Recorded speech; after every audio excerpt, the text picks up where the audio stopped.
So let's take, आप GS में अभी इकोनॉमी कर रहे हो, इन्फ्लेशन आप कर रहे हो, आपको इजी लगेगा। हो सकता है कोई और टॉपिक आपको स्लाइटली डिफिकल्ट लगाओ, कोई और टॉपिक फिर इजी लगाओ, फिर और डिफिकल्ट लगाओ, इस तरह से। तो जो आप अपनी अंडरस्टैंडिंग बनाते हो ना कि यार मेरी ये टॉपिक मेरा स्ट्रांग है वीक है, आपकी वही गलत बन जाती है। जब आप 100 क्वेश्चंस करते हो तो आप रियलाइज करते हो कि यार 3 टॉपिक मेरे वीक थे इस सब्जेक्ट में, उन तीनों टॉपिक्स के ऊपर क्वेश्चन आए 2-2, मेरे को 6 क्वेश्चन नहीं आते थे। बाकी 94 में से भी 14 या 24 क्वेश्चंस में मैं अनश्योर था। लेट्स से 24 क्वेश्चंस में, तो पीछे कितने रह गए? आपका सी सेट भी कमजोर है, आपको एक ये पता लग जाता है, ठीक है। जो पीछे के 70 क्वेश्चन रह गए आपके, वो आपके अच्छे हैं। तो अब यार आपको पता लगता है कि यार एक सेकंड, मैं ये मान के चल रहा था कि ये मेरा वीक है ये सब्जेक्ट, पर मेरे तो 70 क्वेश्चंस अच्छे हो गए हैं। तो आपके अंदर ना क्या इंकरेजमेंट आती है कि मैं बाकी 14 भी सही कर लेता हूँ, और वो जो 3 टॉपिक्स जिसके मेरे 6 क्वेश्चन वीक थे, कोई बात नहीं। आप इस चीज एग्जाम की नेचर, आप यहाँ पर क्यों आए हो? आपको सारा कंटेंट यहाँ मिल ही जाएगा, किसी स्टेशनरी शॉप में चले जाओ, सारे नोट्स मिल जाएंगे। तो यूट्यूब पे घूमते रहो, आपको सारे लेक्चर्स मिल जाएंगे। फिर भी 5-5 अटेम्प्ट्स नहीं होते बच्चों के। उसका रीज़न ये है कि मेंटरिंग थोड़ी मिल जाएगी वहाँ पर। तो वही चीज़ मैं आपको बताना चाहता हूँ, एग्ज़ाम क्लियर करना अलग चीज़ है, पढ़ना अलग चीज़ है। हमें एग्ज़ाम क्लियर करना आना चाहिए। एग्ज़ाम कैसे क्लियर होगा? जब हमें पता होगा यार एग्ज़ाम क्लियर करना बोलते किसको है। इसको नहीं बोलते कि मेरे को सारे सब्जेक्ट्स बहुत बढ़िया से आते हैं।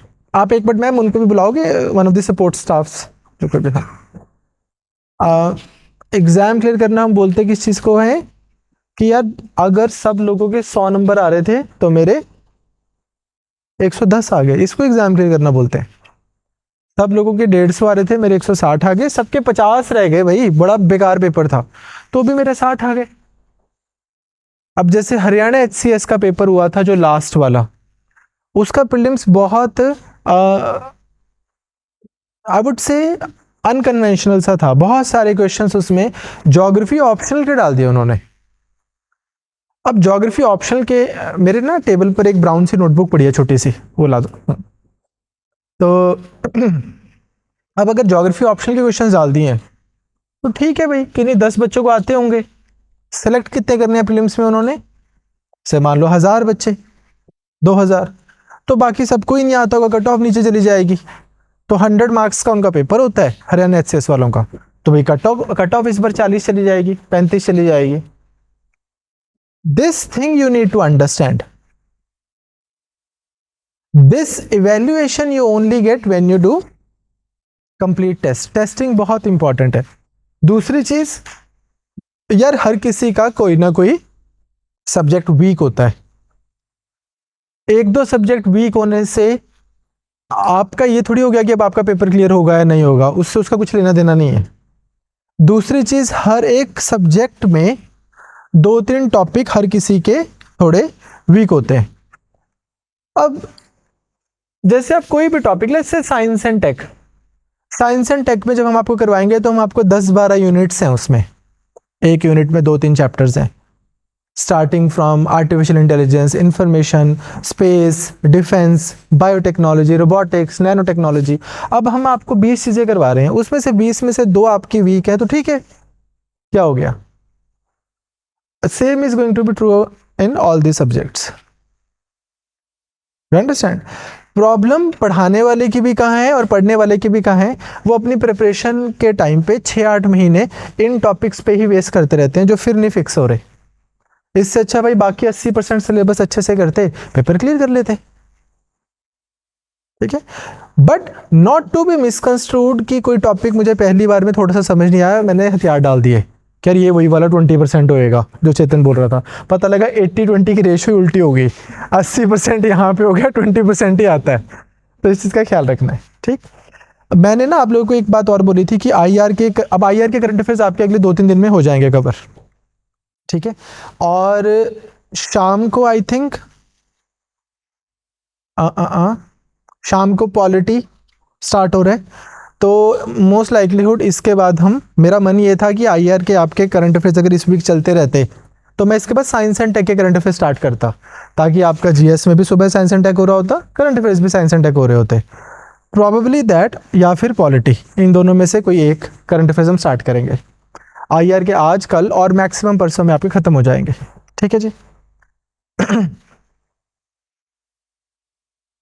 एक और चीज हम करेंगे भाई, वो क्या है कि मतलब मे भी परसों से, पुराने वाले भी और अब के भी, जो मैं आपको लिखवा रहा हूं इसकी हम एक पीडीएफ भी आपको प्रोवाइड कर देंगे। पर लेक्चर का मोड यही रहेगा, वो उन लोगों के लिए होगी जिनको लगता है कि यार पीडीएफ तो होनी ही चाहिए लाइफ में। ठीक है, तो बट अदरवाइज क्या है ना, अगेन आप एक चीज छोटी सी समझो, जैसे पॉलिटी है, चलो अब तो यार आप सब लोग मेरे से इतनी देर से जुड़े हुए हो, और तो मैं आपको वैसी एक और इंटरनल खबर बताता हूं। जो ये लोग पढ़ाते हैं ना अच्छे इंस्टीट्यूट्स में, ये ना 2-2 हज़ार रुपये घंटा लेते हैं पढ़ाने का। ठीक है, मान लो कोई 3 हज़ार भी लेता है, कोई ऐसे, this is the range. If I am running this institute, अगर मेरा टीचर पढ़ा रहा है, मतलब बाकी सारे फैक्टर साइड पर रख दो, अगर वो पढ़ा रहा है और वो लिखवा भी रहा है, तो लेट्स से उसने आपको पढ़ाया 70 आवर्स में। ठीक है, अगर वो सिर्फ पढ़ा रहा है और उसको कुछ नहीं लिखवाना, तो वो कितने में पढ़ा देगा ये चीज? 40 आवर्स में। उस मॉड्यूल में मेरे, अगर मैं एज ए बिजनेस देखूं, मेरे कितने पैसे बचते हैं? 30 आवर्स, 60,000 रुपए 15 दिन में। अब कम 60,000 रुपए मेरे बच रहे हैं। वंशिका कम हियर, कहीं पे भी आ जाओ। कितने? 60,000 रुपए।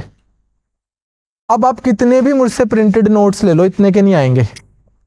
तो फिर मेरे लिए ना, economically speaking, it works out much cheaper if we give you printed notes, if we give you PDFs, then make you write. Then why am I on an average, मैं बाकी सब्जेक्ट्स के लिए भी बोलता हूँ। अब क्या है ना, हमारे पास 3-4 महीने हैं, अगर आप हमारे साथ 11-12 महीने के लिए आओ पढ़ने कॉम्प्रिहेंसिव कोर्स में, तो हम आपको, मैं इनको बोलता हूँ कि यार लिखवाओ, क्लास लंबी कर लो, लिखवाओ। तो मेरी प्रॉब्लम है वो बोलते हैं ना सर आर ज़्यादा हो जाएंगे, हो जाएगा। मैं बोलता हूँ मेरी प्रॉब्लम है वो, क्योंकि यार मैंने देखा है, जो आप लोग ना फंसोगे यहाँ पर नहीं कि यार आपके सामने पेपर आ गया और आपको ना सुना भी नहीं था, कभी आता भी नहीं था। पेपर आपको सुना सुना ही लगेगा, बट वो हमारा ऑब्जेक्टिव नहीं है कि आपको पेपर सुना सुना लगे, इसलिए थोड़ी आप मेरे पास आए हो। हमारा ऑब्जेक्टिव है कि आपको याद आए, जो भी आप पढ़ रहे हो, you should be able to recollect. उसमें ना मैंने एक चीज देखी है, एक वो कहावत भी है ना कन्फ्यूशियस की, कि आई सी, आई पता नहीं, understand, I look, I see something, but when you do something on your own, only and only then you internalize. लिखना ना जरूरी है। जो ये भी प्रोसेस हमने शुरू किया था ना, कि हम आपको, या अभी भी करते हैं डेली, कि हम आपको क्वेश्चंस देंगे, आप उसका आंसर लिखो, उसका भी ना एज सच मेरा ऑब्जेक्टिव ये नहीं है कि आपको ना कोई ऐसा आंसर लिखना आ जाएगा जिससे आपका रैंक 1 आ जाएगा। उससे आपकी टॉपिक्स की अंडरस्टैंडिंग ही बेटर होगी। वही टॉपिक जो आपने सुना, वही सिंपल सा क्वेश्चन, अब मुझे नहीं पता कि ये क्वेश्चन थोड़ी आएगा पेपर में, what do you understand by cold war, फिर मैं आपको क्वेश्चन क्यों दे रहा हूं? क्योंकि आप लिखोगे तो आपकी दोबारा वो अंडरस्टैंडिंग्स इंप्रूव होंगी। तो that is the only objective. Otherwise हमारे लिए इजी है कि हम आपको सारी चीज़ों की पीडीएफ दे दें। तो फिर भी जीएस के सब्जेक्ट्स में ना एटलीस्ट एक कनेक्टिविटी है। आप ज्योग्राफी पढ़ रहे हो, एक रिदम में पढ़ रहे हो। करंट अफेयर्स में आप देखो तो सही होता क्या है, एक हम खबर देखते हैं, और अभी तो मैं सब्जेक्ट स्पेसिफिक करा रहा हूँ। इमेजिन अगर हम सिर्फ महीने के महीने करवा रहे होते, एक इकोनॉमी की खबर, एक पॉलिटी की, एक सिक्योरिटी की, एक आईआर की, कहीं पे ऑयल स्पिल हो गया, कहीं पर फाइनेंशियल डील हो गई, कहीं पे कुछ हो गया, तो आप मेरे साथ करते जाओगे, भूल जाओगे। आप लिखोगे तो ही आपको याद रहेगा। दिस इज करंट अफेयर्स फंसने का रीजन ही यही है बच्चों का। बच्चे जीएस लिखते हैं, करंट अफेयर्स पढ़ते हैं, होना उल्टा चाहिए। कहीं पे भी तैयारी करो, आप करंट अफेयर्स लिखो, क्योंकि वो नेवर एंडिंग है, वो लिख के ही याद रहेंगे। जीएस तो पढ़ के भी काम चल जाएगा। You getting my point? या चलो, ऑल राइट, लेट्स स्टार्ट। मैंने आपको तो आईपीएफ के बारे में आज बात करेंगे दोबारा। एक ऑनलाइन बच्चे ने डाउट पूछा है। मैंने आपको ना एक चीज़ बोली थी जिसको आई एम वेरी हैप्पी आप लोगों ने रिलीजियसली फॉलो किया। वो बोला था मैंने कि इस क्लास में आप एटलस साथ में रखा करो ताकि आपकी ज्योग्राफी भी साथ साथ में अच्छे से कवर हो जाए। ठीक है, तो आज भी कुछ एरियाज हैं जो हम बड़े अच्छे से देखेंगे। This is Indian Ocean region and then again हमने ये पहले किया था कच्छतीपु आइलैंड।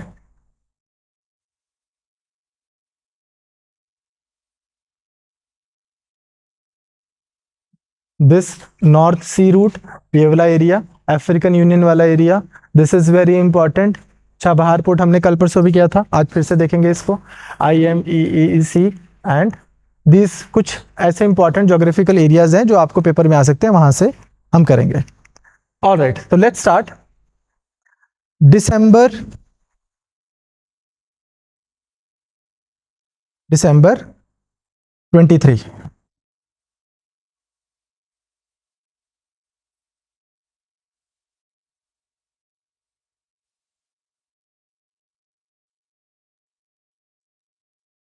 हाँ जी,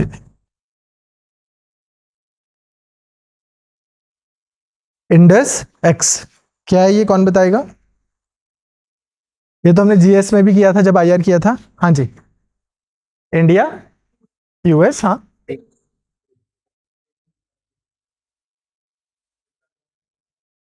हाँ जी, हाँ जी, स्पेस वाला कुछ और है। ठीक है, ठीक है, ठीक है। इंडिया US इसको बेसिकली है क्या, आइडिया क्या है सुनो। इंडिया के और USA में जो डिफेंस रिलेटेड स्टार्टअप्स हैं उनके इकोसिस्टम को और वाइब्रेंट बनाना। मान लो हमारी एक कंपनी है, एक प्राइवेट कंपनी, और हम बड़े अच्छे ड्रोन्स बनाना चाहते हैं। लेट्स से ये एक कंपनी है जिंदल पावर लिमिटेड, ये भी कोई डिफेंस के प्रोडक्ट्स बनाना चाहती हैं।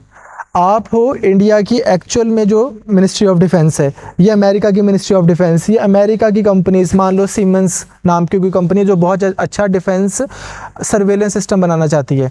हम सारी डिफेंस की कंपनीज के लिए एक बहुत अच्छा इकोसिस्टम, जहां पर हम आपस में कोऑर्डिनेट कर सकें, कोलैबोरेट कर सकें और नई नई अच्छी डिफेंस की इनोवेशंस हो सकें। इसके लिए इंडिया और USA का जो ये एक जॉइंट मिशन है उसको हम क्या बोल रहे हैं, Indus.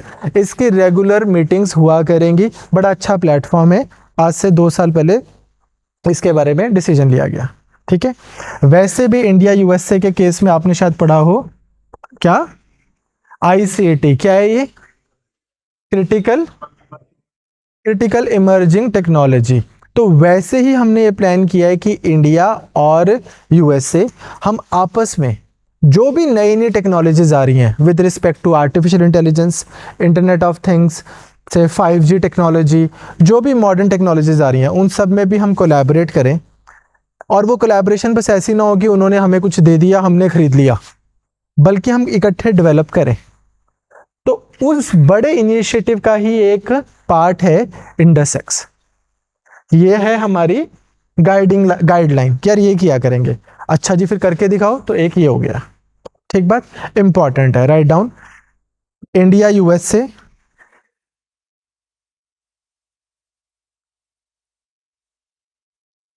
India USA defence acceleration ecosystem.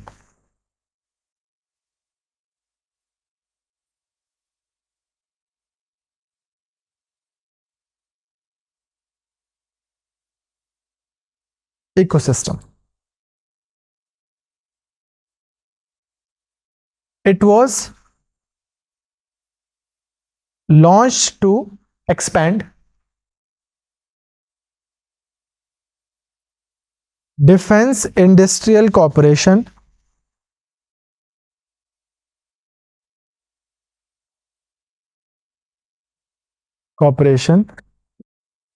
between the two countries.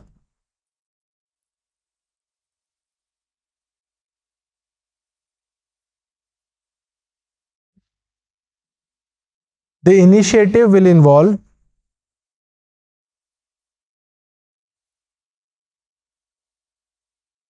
partnership for startups,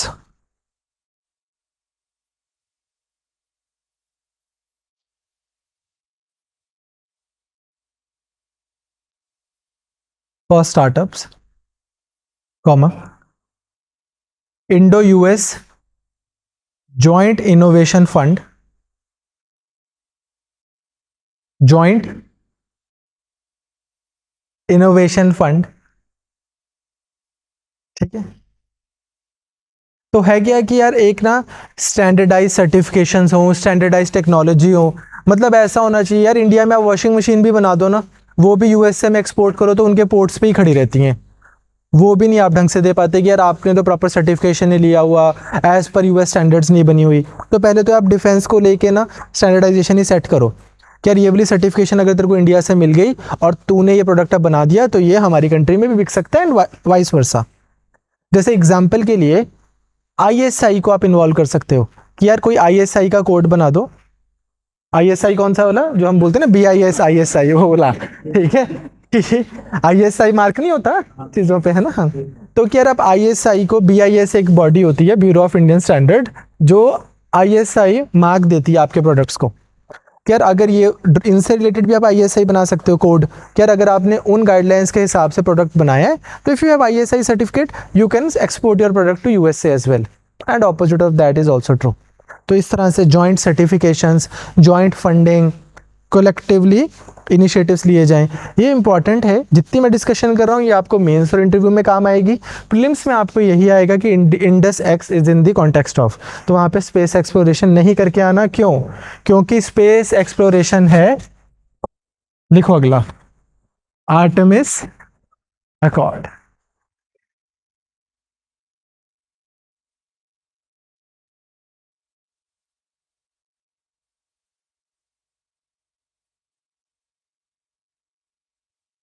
Artemis accord, ये बताओ भी, कौन बताएगा क्या ये?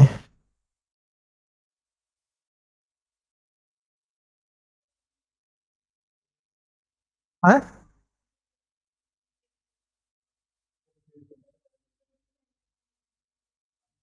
अच्छा, and okay okay okay, so that is a part of this. हाँ जी, बेसिकली इंडिया जो है, India became the 27th member to sign, सुन लो 27th member to sign the Artemis accord. ये है क्या? सिंपल सी चीज, अर्थ, मून और ये जो स्पेस है, आर्टेमिस अकॉर्ड के बेसिकली दो पिलर्स हैं। एक पिलर क्या है जो आप बोल रहे हो, मून एंड मार्स पे किस तरह से उसकी लैंडिंग, उसके अराउंड ऑपरेट करना, वो सब। दूसरा, स्पेस से रिलेटेड रूल्स एंड रेगुलेशन बनाना, स्पेस से रिलेटेड गाइडलाइंस बनाना। फॉर एग्जांपल, अगर स्पेस में इंडिया को कोई ज़रूरत है तो इजराइल करेगा क्या? जापान करेगा।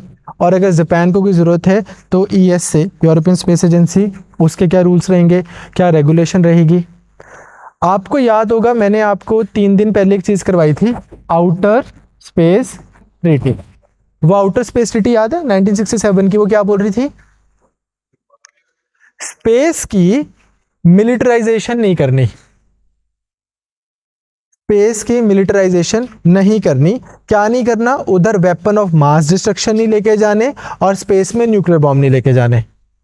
लेकिन फिर हमने थोड़ी देर पहले देखा कि यार अच्छा एक सेकेंड, तो अगर मैं वेपन ऑफ मास डिस्ट्रक्शन ना लेके जाऊं और न्यूक्लियर बॉम्ब ना लेके जाऊं, बट वैसे मैं वेपन्स ले जाऊं तो, और मैं बोल दूं कि यार ना तो ये न्यूक्लियर बॉम्ब है ना ये वेपन ऑफ मास डिस्ट्रक्शन है, तो उसको फिक्स करने के लिए भी हमने अभी 3-4 क्लासेस पहले किया था ना कि और ट्रीटीज लेके आ रहे हैं। उसी की लाइन में आउटर स्पेस ट्रीटी के साथ ही अलाइंड ये बात है कि यार एक तो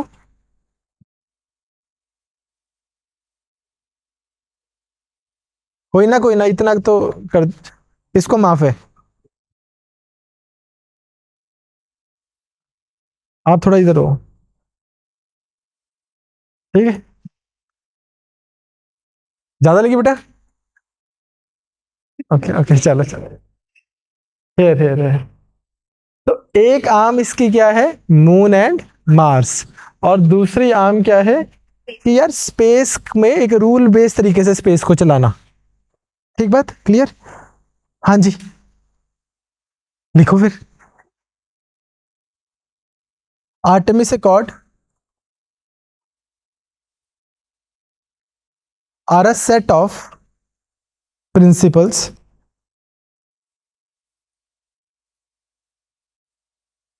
based on 1967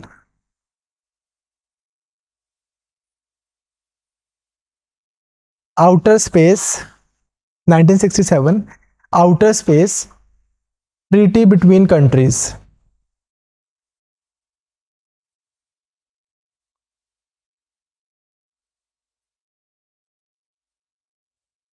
जैसे जो इन्वेस्टिगेशन स्पेस में जाके हम करेंगे, हम बाकी कंट्रीज के साथ में शेयर करेंगे, वो हमारे साथ शेयर करेंगे, एक ट्रांसपेरेंसी होगी, पीसफुल कोऑपरेशन होगा, इस तरह के प्रिंसिपल्स। ठीक है, clear?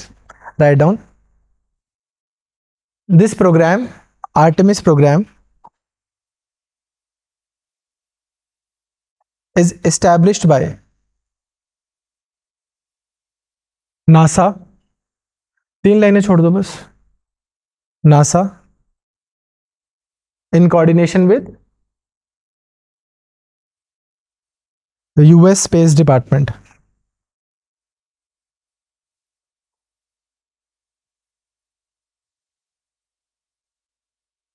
Launched in 2020।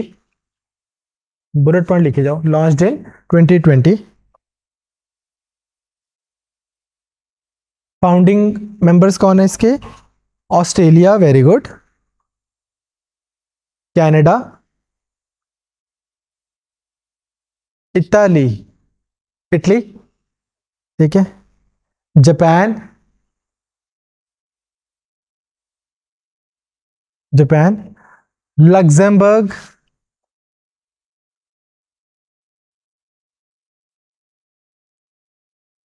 Luxembourg, UAE, Luxembourg, UAE and UK.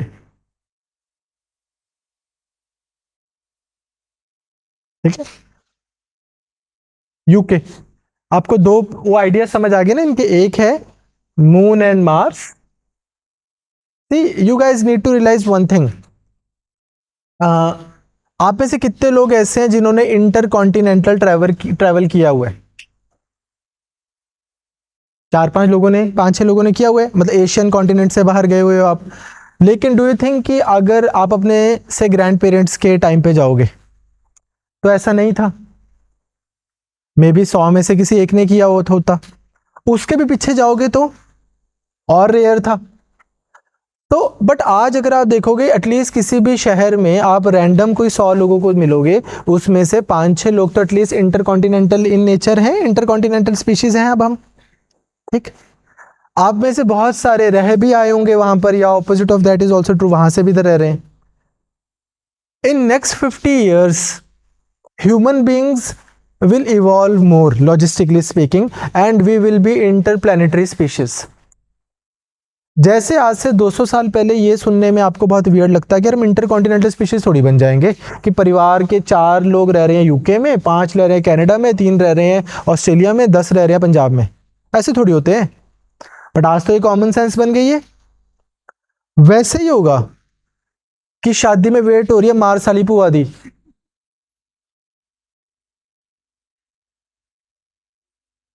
पिछो space mission late हो गया। ठीक है यार, आपको हंसी आ रही है, कमाल है यार। हाँ, स्पेस में डेस्टिनेशन वेडिंग, ठीक है, बिल्कुल सही है। सो है, बेचारे से रख लो अर्थ ऑर्बिट के आसपास कहीं पे रख लो शादी। सानू भी ठीक रहूगा, उन्होंने भी ठीक रहूगा है। साड़ी कोई डिमांड नहीं हैगी जी, बस एक ब्याह उत्ते रख लेंगे, है ना। चलो, तो मजाक की बात अलग है, बट ये really need to understand that this is the future. हाँ हाँ बिल्कुल सही बात है। कुड़ी ਨੂੰ 2 स्पेट सूट चढ़ाए इन्होंने, एक ठीक है,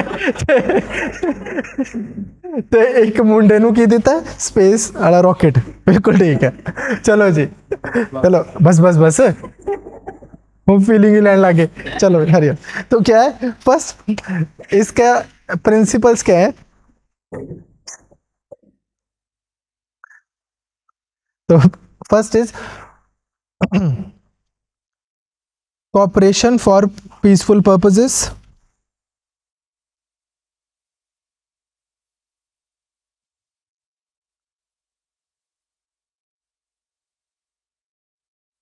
पीसफुल पर्पसेस कॉपरेशन। दूसरा transparency,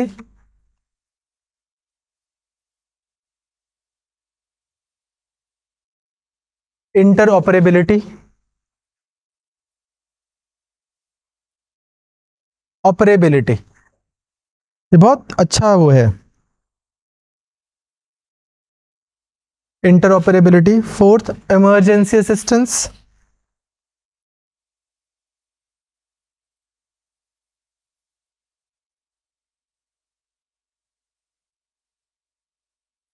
emergency assistance. Fifth registration of space objects,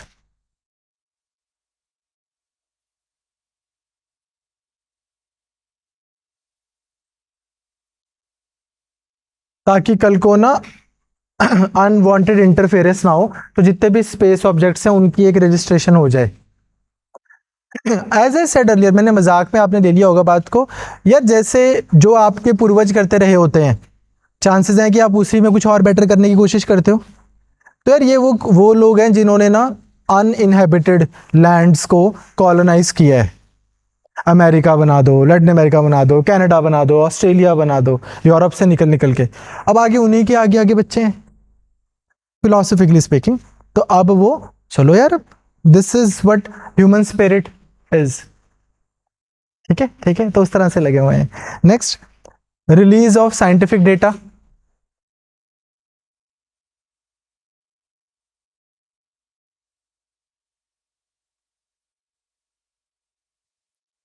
and protecting heritage.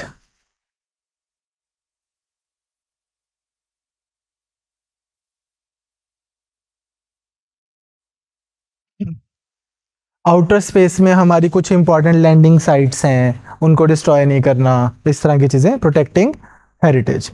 तो यही इसके अराउंड मिशंस हैं। एक लास्ट इस पे जो आपको प्रीलिम्स में पूछ सकता है वो है पार्टनर एजेंसीज। एक तो नासा हो गई, और पार्टनर एजेंसीज कौन सी हैं? ESA, ESA European space agency, ESA. Second JAXA, JAXA।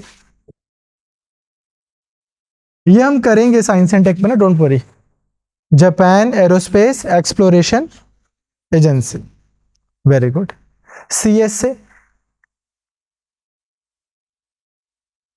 Canadian space agency.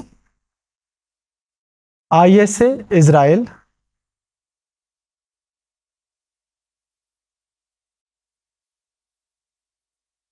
And Australian space agency.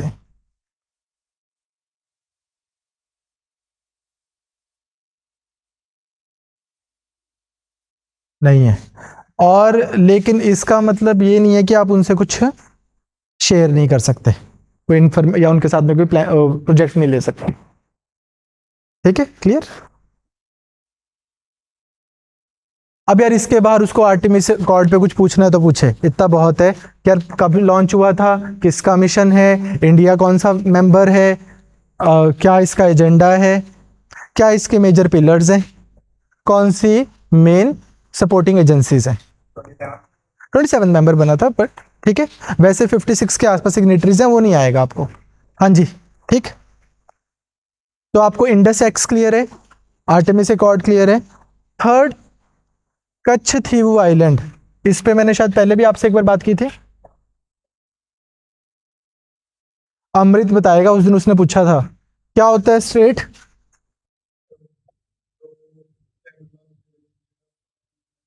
Louder louder. Not necessarily continents, दो लैंड मासेस हो गए, हाँ जी। A narrow water passage separating two land masses and joining two large water bodies. ठीक है, तो यहां पे कौन सा स्टेट है? पाक स्टेट। ठीक है, ठीक है। यार यहां पे ना आइलैंड है जिसका नाम है कच्छथीवू आइलैंड। पंजाबी च कहते हैं इधर रोड़ा है, किदे विच? Sri Lanka and India.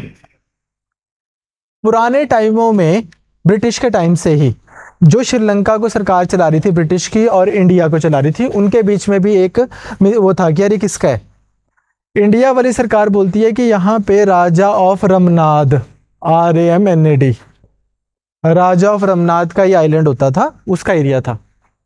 श्रीलंका बोलता है कि अरे हमारे साथ में लग रहा है, बिल्कुल ये हमारा एरिया है। डिस्प्यूट चला आ रहा था। अब इस डिस्प्यूट को सॉल्व किया 1974 में इंदिरा गांधी ने। इंदिरा गांधी ने बोला कि यार ये वाला जो यहाँ पे ना हमारे फार्मर वो फिशरमैन आया करेंगे, वो रेस्ट करेंगे, पानी पिएंगे, अपनी बोट्स वगैरह ठीक करनी है वो कर लिया करेंगे। फिशिंग के राइट्स जो हैं वो किसके पास है? श्रीलंका के पास। यार तुम्हारा ही एरिया है। डिमार्केशन नहीं हुई थी यहाँ पे, उसने डिमार्केशन कर दी। डिमार्केशन करने के बाद कि चाहे तुम्हारी साइड पे है ये, पर ये वाले राइट्स हमारे पास रहेंगे, हमारे फिशरमैन के पास।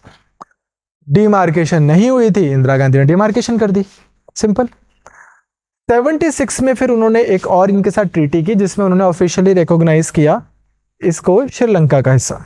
यार उनके साथ बिल्कुल उनके साथ लग रहा है, उन्हीं का है, ठीक है जी। लेकिन तमिलनाडु की सरकार इस चीज पे ऑब्जेक्ट करती है। तमिलनाडु की सरकार बोलती है कि जब इंदिरा गांधी ने ये वाला आइलैंड श्रीलंका को दिया, उस समय इंदिरा गांधी ने इमरजेंसी लगा रखी थी। इमरजेंसी लगाने की वजह से जो हमारे यहाँ का जो तमिलनाडु की लेजिस्लेटिव असेंबली है, हमसे तो पूछा ही नहीं गया, हमारी कंसेंट नहीं ली गई, पहली चीज। वैसे भी यार उनकी कंसेंट बनती भी, मतलब अदरवाइज मैं बोल रहा हूं, अगर लेट्स से इमरजेंसी ना भी हो और पार्लियामेंट आज स्पेशल मेजॉरिटी से कोई एरिया बांग्लादेश को दे दे और वो एरिया हो वेस्ट बंगाल का, तो वेस्ट बंगाल से थोड़ी पूछना है। आप पढ़ोगे या पॉलिटी में article 2(3) is about internal reorganization, article 2, ठीक है। बेरूबारी केस में सुप्रीम कोर्ट ने बोला कि अगर लैंड देना है तो स्पेशल मेजॉरिटी चाहिए, ठीक है, क्लियर। एनीवेज करेंगे, ठीक है, clear. Now the point is this कि फिर भी श्रीलंका की जो सरकार है वो इस चीज को मानती नहीं है। इन्होंने सुप्रीम कोर्ट में भी केस किया, तो सुप्रीम कोर्ट में भी 2014 के आसपास की बात है, शायद तब मनमोहन सिंह जी प्राइम मिनिस्टर थे या जा रहे थे, या फिर मोदी जी आगे होंगे। तो उस समय भी सरकार ने बोला था कि यार हम कोई एरिया दे नहीं रहे हैं, हमने कोई इंडिया का एरिया थोड़ी दे दिया उनको, हमारे और इनके बीच में लाइन नहीं बनी हुई थी, बॉर्डर की डिमार्केशन नहीं थी, हमने डिमार्केशन कर दी। अब उस डिमार्केशन से if that area happens to be on that side, तो दैट डज नॉट मीन कि हमने अपना एरिया उठा के कोई श्रीलंका को दे दिया, ठीक है। लेकिन यार अब ये तो इतने सालों से चला आ रहा था, पहले कलेश क्यों नहीं होता था? क्योंकि श्रीलंका ना अपने ही मैटर्स में बहुत ज़्यादा इन्वॉल्व था, इंटरनल प्रॉब्लम्स में। दूसरा जो यहाँ पे और यहाँ पे फिशिंग भी होती थी ना, वो थोड़ी सस्टेनेबल थी। अब क्या हो गया यार, लोगों के पास पैसे आ गए हैं, तो इवन वो एरियाज जहाँ पे स्टेपल डाइट भी फिश नहीं है, उन्होंने भी फिश खानी है। पूरे दुनिया में डाइटरी पैटर्न्स भी चेंज हो रहे हैं, तो जो फिशिंग भी हो रही है ना वो ट्रॉलर्स के साथ हो रही है। तो जो अपना पड़ोस है इधर वाला एरिया, उधर तो हमने बहुत ज़्यादा अनसस्टेनेबल फिशिंग कर दिया, तो हमारे जो फिशरमैन है वो आगे जाते हैं। अब 2010 के बाद ना थोड़ा श्रीलंका ने भी अपनी मरीन पॉलिसी स्ट्रॉन्ग की है, क्योंकि उनके इंटरनल मैटर्स थोड़े रिजॉल्व हुए हैं। तो उसमें बहुत सारे ऐसे इवेंट्स आए हैं जब उन्होंने they have even fired at Indian fisherman या जेलों में डाल दिए। तो अब अगर कोई आ जाए चला जाए तो क्या उस पर गोली मार देनी चाहिए? नहीं मारनी चाहिए यार। अब से मान लो कसूर है, कल हमने किया था ना, कहाँ पे है? फिरोजपुर बॉर्डर पे पाकिस्तान में। अब अगर 4 किसान पाकिस्तान के किसानी करते करते करते करते फिरोजपुर आ जाएं, तो उनको गोली थोड़ी मार देनी चाहिए। तो क्या हो गया, थोड़ी फसल काट के ले गए। हाँ, नहीं यहाँ पे थोड़ा मुद्दा हो सकता है आपको, है ना, क्योंकि आप इस चीज को इंटरनलाइज ही नहीं कर पाते हो कॉन्टिनेंटल पीपल, यार फिश उनकी फसल ही है। तो सॉवरेनिटी का भी मुद्दा है, इंट्रूजन का भी इशू है, और फसल का भी इशू है इस तरह से। But nonetheless yes the answer stage the same कि यार ऐसे गोली नहीं मारनी चाहिए। कई बार कोई बंदा गलती से भी चला जाता है, तो इसलिए कोई वार्निंग सिस्टम होना चाहिए, कोई मैकेनिज्म होना चाहिए how to solve this issue. उसको लेके कॉन्टिन्यूसली ये चलता रहता है न्यूज़ में अभी। आपको आना चाहिए। ये ऐसी चीज़ नहीं है जो कभी 2 साल में एक बार अखबार में आती है, हर तीसरे चौथे महीने कुछ ना कुछ इसके बारे में आता रहता है।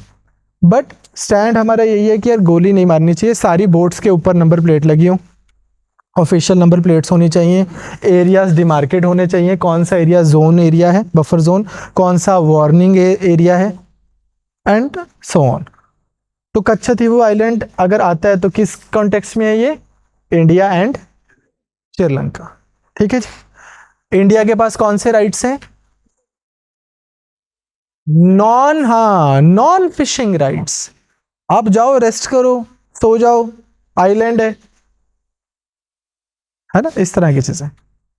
ठीक, वेरी गुड, राइट डाउन। एक शॉर्ट नोट ही बना लो बस, कच्छतीवु आइलैंड। खबरों में तो था ना, मोदी जी जो है उनको लेटर लिखी थी उन्होंने, तमिलनाडु के सीएम ने, कि अभी आपकी मीटिंग होगी ना भाई, बोली बात भी करके देख लियो। ठीक है, तो इस तरह से। तो Katchatheevu is a small uninhabited island, uninhabited island administered by Sri Lanka।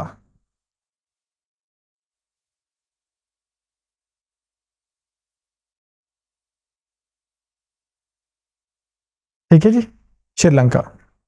island is situated in Palk Strait, PALK, Palk Strait, STRAIT।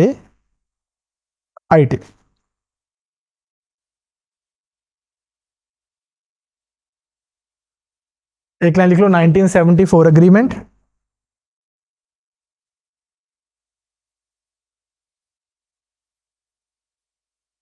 Indo Sri Lanka maritime agreement. 74 में क्या हुआ है? Indo Sri Lanka maritime agreement.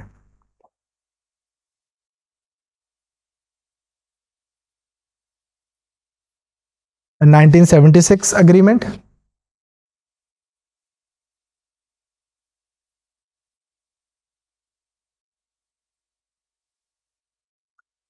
1976 agreement clarified that Indian fishermen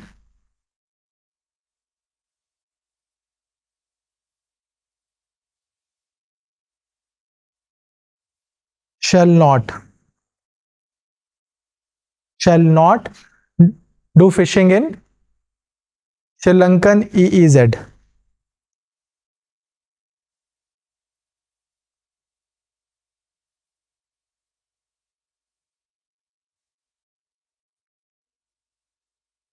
Sri Lankan EEZ क्या होता है? Exclusive economic zone. कह रहे तुम्हारा एरिया, यहाँ पे हम फिशिंग करने नहीं आएंगे। ठीक बात। वैसे EEZ कितने नॉटिकल माइल होता है? ठीक है, ठीक है, चलो मैं आऊंगा ज्योग्राफी करंट अफेयर्स करवाने, दोबारा करेंगे। अभी के लिए आपको समझ आया? थर्ड, हाँ जी, ऑनलाइन अब आपको आवाज आ रही है? Class top please repeat.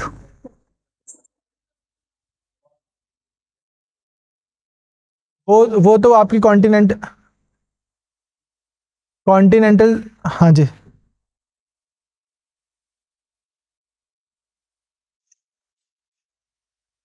वापस आओ। हाँ, हाँ जी, ऑनलाइन आवाज आ रही है? अच्छा थी वो आइलैंड की क्लैरिटी है? आ रही है, चलो ठीक है।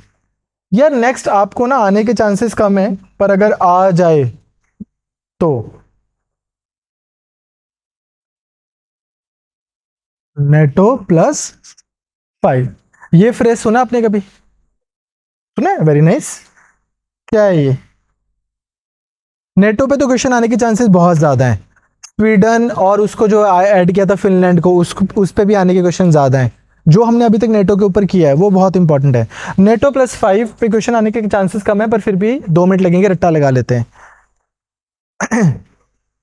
5 ऐसी कंट्रीज हैं जो नेटो का मेंबर, जिनको स्पेशल स्टेटस मिला हुआ है, नेटो ने दिया हुआ है कि यार ये भी हमारे भाइयों जैसे ही हैं। जो नेटो की कंट्रीज हैं कितनी है? वो 32 कंट्रीज तो ऐसी हैं कि अगर आप एक के ऊपर अटैक करोगे तो it will tantamount to attack on all others. ठीक है जी, पर ये भी जो है उनको भी एक खास स्टेटस दे रहे हैं। यूएसए की कांग्रेस एक लॉ लेके आ रही थी कि इंडिया को भी NATO+5 का मेंबर बनाया जाए। Should India become a member of NATO+5? क्यों सही नहीं है? आप पे किसी ने अटैक किया तो that would mean attack on 32 most important countries in the world. Russia भी फिर अटैक थोड़ी करेगा इंडिया पे, उसको भी तो नाराज हो जाएगा। रशियंस को नाराज नहीं करना हमने, देखा है। हाँ हाँ जी। शुड, यार क्वेश्चन ये आ सकता है, शुड इंडिया यार ये तो कोई आर्गुमेंट नहीं बना कि रशियन नाराज नहीं करने, कुछ और। हाँ, raise your hand, raise your hand. हाँ विशाल।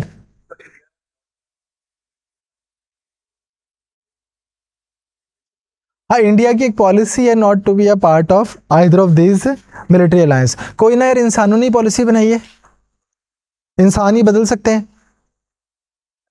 लकीरी की फकीरी तो जरूरी नहीं है, क्या पता आपको यार जरूरत हो इसकी। हाँ जी ma'am, what's your name? Shagun, हाँ जी।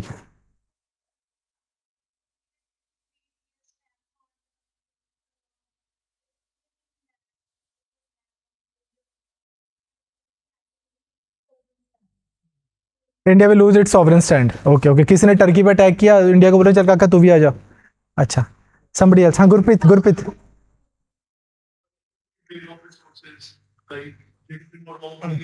Very good. Unnecessary drain on resources, very good.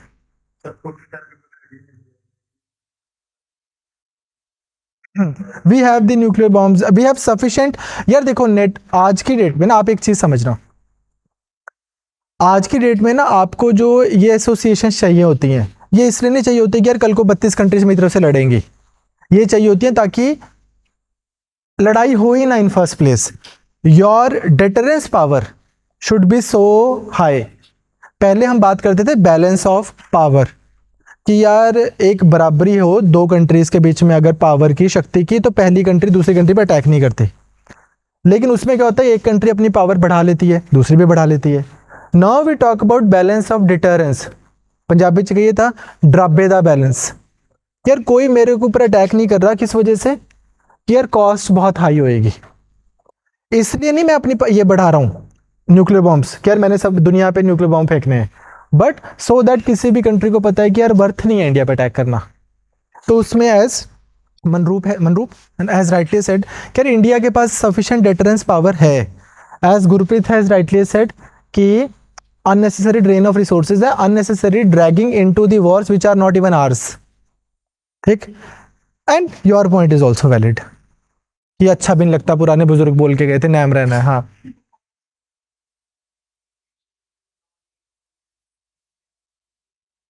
It will be a part of, fair enough, फिर ठीक है, ठीक है। एटलीस्ट परसेप्शन वाइज तो फर्क पड़ेगा ही, even not in tangible terms, तो definitely perception wise it will impact India's relations with the non NATO countries. समझ आ रहा है आपको? नेटो की कंट्रीज कौन सी हैं? ये अमेरिका, कनाडा, फ्रांस, टर्की, इधर वाली कंट्रीज, जिन्होंने 32 कंट्रीज ने एक अलायंस बना रखा है। एक पे अटैक करोगे तो सब पे अटैक बना जाएगा। यूजुअली नेटो का मेंबर बनने के लिए आपको क्या चाहिए? आप यूरोपियन कंट्री हो और डेमोक्रेटिक प्रिंसिपल्स में मानते हो, मार्केट इकोनॉमी हो आपके, है ना, और वो प्रिंसिपल्स में आप मान रहे हो, तो बोलते हैं कि आजा भाई तो हमारे साथ है। अब तेरे पे कोई अटैक करेगा तो यूएस से आएगा तेरे को बचाने। ठीक, उसी की एक छोटी सी एक्सटेंशन NATO+5। तो +5 कंट्रीज आप लिख लो बस, या नेटो प्लस बोल दो। हाँ, Australia, New Zealand,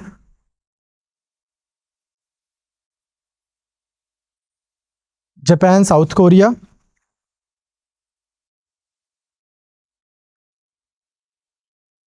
Japan, south Korea and Israel.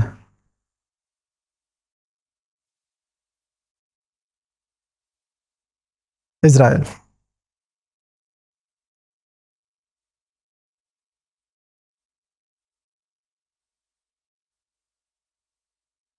Sir what's your name? Sorry मैं भूल गया। तो सर आप इधर आ जाओ, विशाल को इधर बिठा दो, उसकी ना तबीयत ठीक नहीं है तो उसको रिपीटेडली बाहर जाना पड़ रहा है। आप इधर आ जाओ। हाँ जी, नेक्स्ट। यार ये भी आने के चांसेस कम है, पर अगर आ जाए तो चश्मा न्यूक्लियर पावर प्लांट, बस यही आएगा। कहां पे है ये? न्यूक्लियर पावर प्लांट कहां पर है? Pakistan.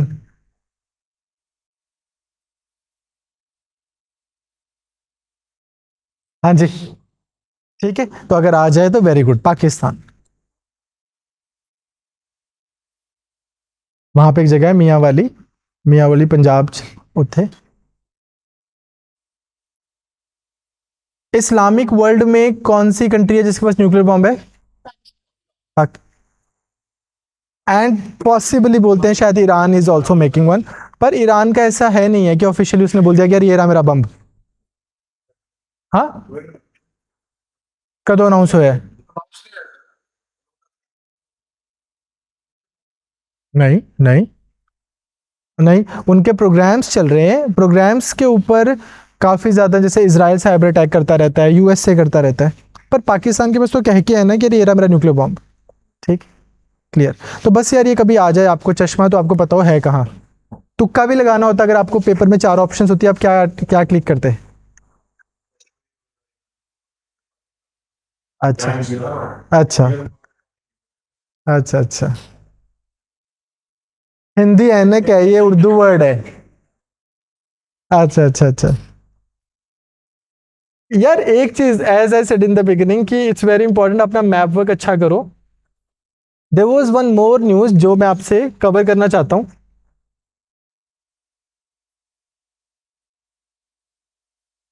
Here I have been saying it repeatedly, I will say it one more time. यार इधर का मैप बहुत इंपॉर्टेंट है पेपर में। खबरों में क्या था, शायद अब आपको याद आ जाए, यहां से ना ह्यूमन स्मगलिंग होके बोट्स जा रही थी, जो बोट्स डूब गई थी और 700-800 लोग मर गए थे। हाँ हाँ, चले, ठीक। Take medicine, take rest. ठीक है, हाँ, ठीक है। यहां से बोट्स जा रही थी, 700-800 बंदे मर गए थे इधर। याद है आपको ह्यूमन ट्रैफिकिंग? वैसे मैं बता रहा हूँ यहाँ पे बहुत ह्यूमन ट्रैफिकिंग होती है, टर्की से, ग्रीस से, इटली, माल्टा, इस एरिया से। पर इंडिया च कहते हैं डोंकी ला के जाना बाहर, तो this is also one of the routes, यहाँ से बंदे जाते हैं यूरोप। It's very dangerous. तो यार ये वाला जो पूरा एरिया है ना, आपको क्वेश्चन आ जाएगा कि ब्लैक सी के नेबरिंग कंट्रीज कौन सी हैं।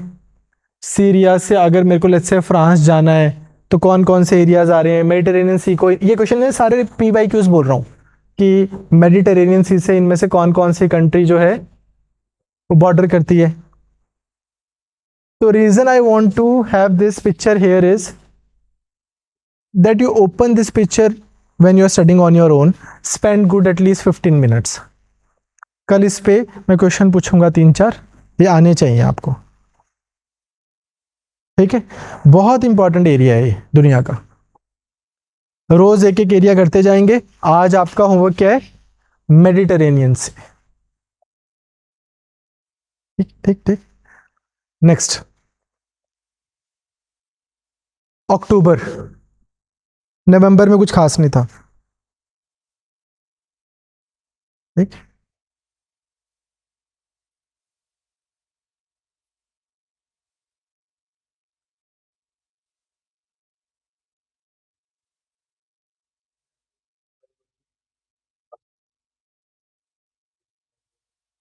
यार वो फुल फ्लेज मेंबर है, इनको कुछ सिक्योरिटी एक्सटेंशन मिल जाती है।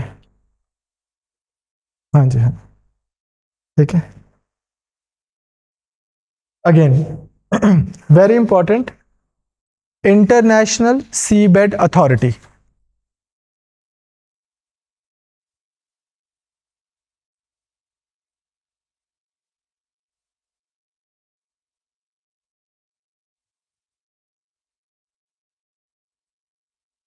इंटरनेशनल सी बेड अथॉरिटी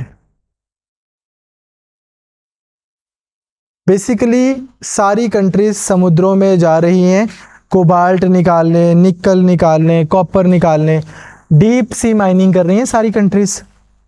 तो वो जो डीप सी माइनिंग है वो भी एक कायदे कानून के साथ हो, एक सिस्टम के साथ में हो, सस्टेनेबल तरीके से भी, and protecting the sovereign rights of the other countries as well.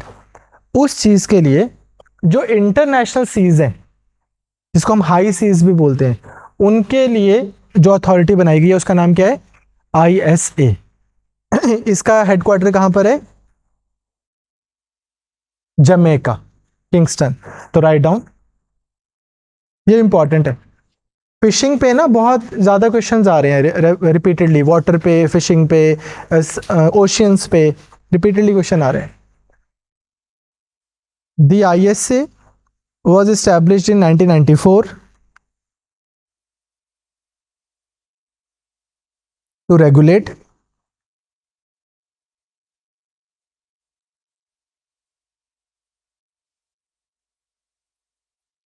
regulate mining and related activities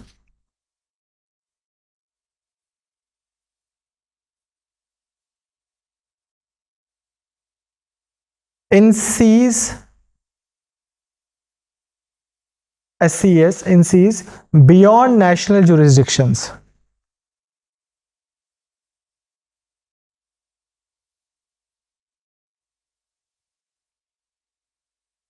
It was established under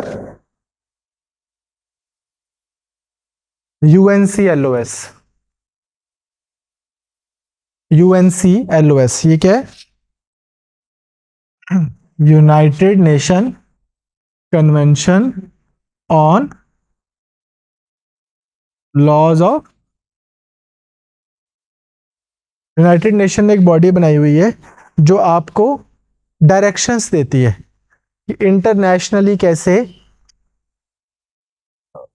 seize पे, समुद्रों पे इंटरनेशनली क्या कोड ऑफ कंडक्ट होना चाहिए। एग्जाम्पल से आपको समझ आएगा, ये देखो।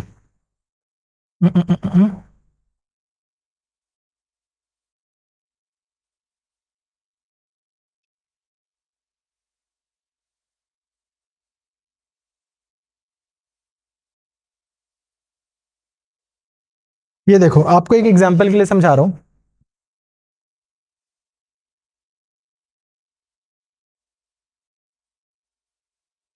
ये अब यहां से ना, ये हमारा हो गया कॉन्टिनेंटल शेल्फ, ये कॉन्टिनेंट हो गया।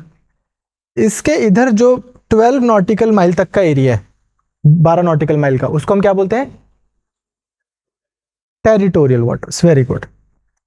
200 नॉटिकल माइल तक के एरिया को हम क्या बोलते हैं? EEZ, जो हमने आज किया था। यहां तक तो यार प्रॉपर इंडिया का ही रूल चलेगा, 12 नॉटिकल माइल तक। कोस्ट गार्ड भी घूम रहे होंगे। ये जो 200 एरिया तक का एरिया है, यहां तक इंडिया एक्सप्लोरेशन वगैरह कर सकता है। इसके आगे, अब आगे आपके पास आ गया इंटरनेशनल सीज बियॉन्ड आपके इधर। अब यार ये थाउजेंड्स ऑफ किलोमीटर्स है, ये भी आपको ऐसे देख के लग रहा होगा कि ला ये तो जिबौती आ भी गया। ठीक है, क्लियर? ये बहुत ज्यादा थाउजेंड्स ऑफ किलोमीटर्स है।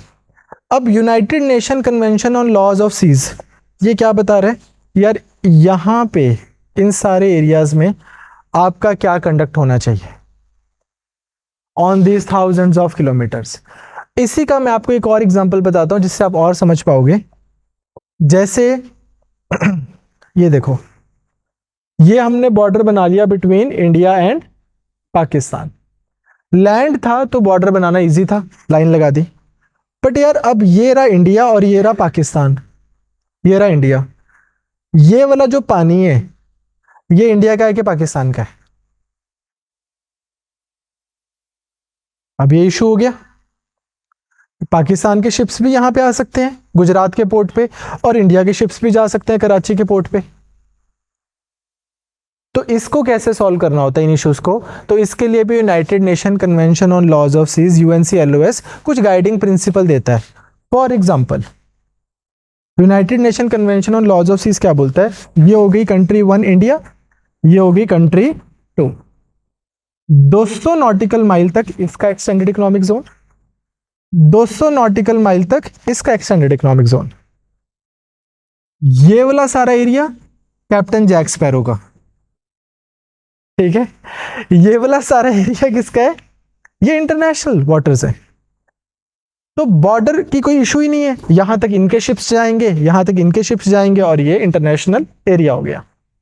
बट इमेजिन करो फॉर एग्जांपल यहां से यहां तक का प्रॉपर डिस्टेंस ही 100 नॉटिकल माइल होता या 200 नॉटिकल माइल होता, तो इंडिया क्या बोलता, यार ये एरिया सारा मेरा है, ये क्या बोलते, ये एरिया सारा मेरा है। तो यूएनसीएलओएस ने एक जैसे एक प्रिंसिपल दिया हुआ है जिसको हम बोलते हैं कि वो बोलता है कि यार अगर ये हाई सीज है तो इसको सेंटर में लाइन लगेगी, ये वाला इधर का, ये वाला इधर का, ठीक है। एग्जाम्पल के लिए if the area is less than 200 nautical mile. तो इस तरह से how to resolve this international matters, क्या तरीके होने चाहिए, उसके लिए वी हैव यूएनसीएलओएस। उसी की गाइडलाइंस पे बना हुआ एक बॉडी है इंटरनेशनल सीबेड अथॉरिटी। क्या तुमने नीचे से कोबाल्ट, निकल, कॉपर, बहुत सारे मेटल्स, सॉरी मिनरल्स, वो आपने वो करने हैं, एक्सप्लोर करने हैं, तो वो भी एक तरीके से ही होंगे। सिंपल है, समझ आया आईएसए करता क्या है? Write down. Headquarter is in Jamaica Kingston. India Gurgaon में किसका हेडक्वार्टर है? आईएसए का, international solar alliance. Kingston Jamaica में किसका हेडक्वार्टर है? आईएसए का, इंटरनेशनल सीबेड अथॉरिटी। वो अलग आईएसए है, ये अलग आईएसए है, ठीक है जी। अगेन नेक्स्ट खबर यार, अब आपके पेपर में आने के चांसेस कम है, पर आप कहीं ना कहीं तो इसको यूज कर ही लोगे, चाहे वो इंडिया के ग्रोइंग स्टैचर के लिए या कहीं पे भी। हेनली रिपोर्ट का नाम सुना आपने कभी? सुना? क्या होता है? Passport index, very good, Henley's passport index. ये क्या बताती है कि आपका पासपोर्ट कितना स्ट्रांग है, कि किसी इंडिविजुअल का कि कंट्री का? कंट्री का, कि किसी कंट्री का अगर आप पासपोर्ट होल्ड कर रहे हो तो उसकी कितनी वैल्यू है। ये कैसे पता लगती है?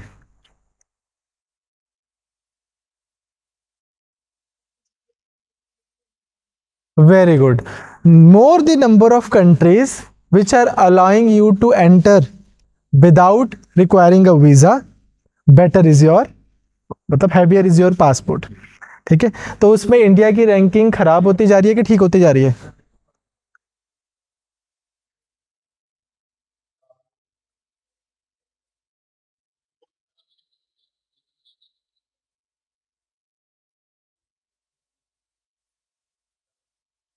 बिल्कुल ठीक कह रहे हो, बिल्कुल ठीक कह रहे हो।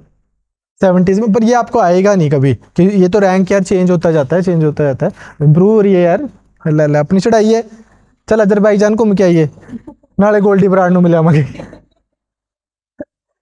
है ना, ऐसे होता है ना, बड़े सारे लड़के जो यहाँ पे कुछ ना कुछ उलट सुलट किया होता है, फिर एकदम से अजरबैजान पहुंचे होते हैं। पासपोर्ट नहीं चाहिए, तो वो नहीं चाहिए, वीजा नहीं चाहिए, ऐसे। So it's an index, Henley passport index 2023। तो ये रिपोर्टिंग देते हैं about passport. Henley passport index is the ranking of world's passports. हाँ, सिंगापुर का हमेशा से रैंक 1 रहा है। Japan, Singapore, Germany, Italy, Spain, इनके बहुत पावरफुल पासपोर्ट्स माने गए हैं। यूएसए और यूके के भी बहुत पावरफुल पासपोर्ट्स माने गए हैं। अभी भी यूएसए यूके टॉप 10 में ही आते हैं। Austria, Finland, France, Luxembourg, south Korea, Sweden, ठीक है। चाहिए नहीं, 76, 85 हो गया, ओके। मेरे हिसाब से 70s में 85 पहले था, बट अगर आप बोल रहे हो तो मे बी, ठीक है, ठीक है, ठीक है। All right. बात वो नहीं है यार, बात है कि हेनलीज पासपोर्ट इंडेक्स आपको समझ आया? ठीक है। आप किसी कंट्री में गए हो जहां पे पासपोर्ट नहीं वो पासपोर्ट तो चाहिए, जहां वीजा नहीं चाहिए, ऑन अराइवल वीजा है? कहां पर? दुबई में भी ऑन अराइवल हो गया है, okay.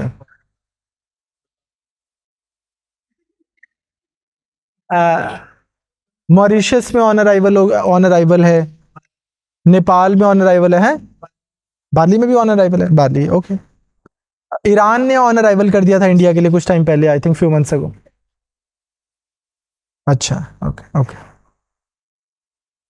I went to Mauritius and Nepal last year, तो वहाँ पे तो ऑन अराइवल ही था दोनों जगह पे, तो या ठीक है। हांगकांग में ऑन अराइवल, या Hong Kong I went on arrival, ठीक, 14 days 15 days something like that, so yeah ठीक है। तो लिखो क्या है ये, Henley's passport index. Next very important, UNESCO.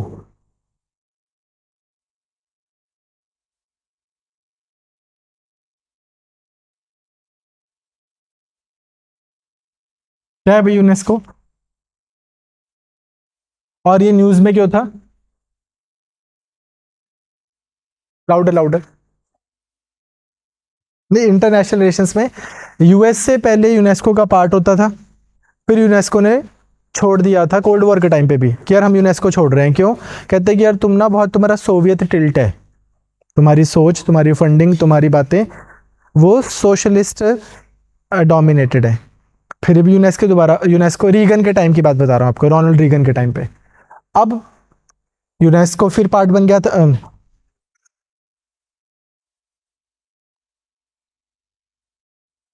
USA फिर पार्ट बन गया था यूनेस्को का। अब यूएसए फिर दोबारा बाहर निकल गया था ये बोल के कि यार जो तुम्हारा यूनाइटेड नेशन इनका इजराइल पे स्टैंड है वो बहुत पार्शल है। अब यूएसए दोबारा यूनेस्को का पार्ट बन गया, तो USA re entry into UNESCO was in news. तो यूनेस्को है क्या, लिखो, इंपॉर्टेंट है। It was formed in 1945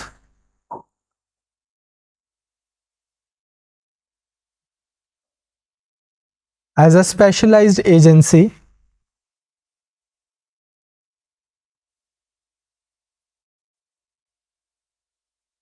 of the United Nations.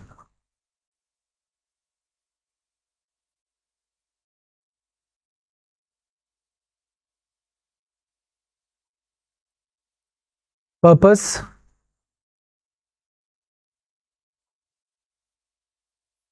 attaining quality education for all,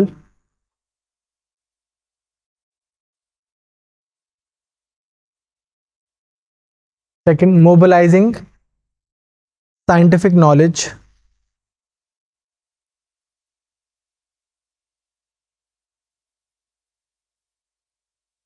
third, addressing social and ethnic challenges,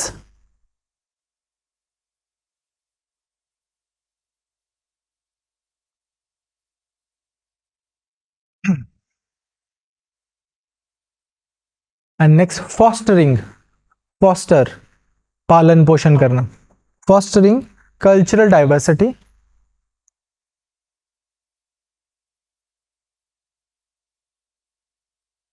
and intercultural dialogue.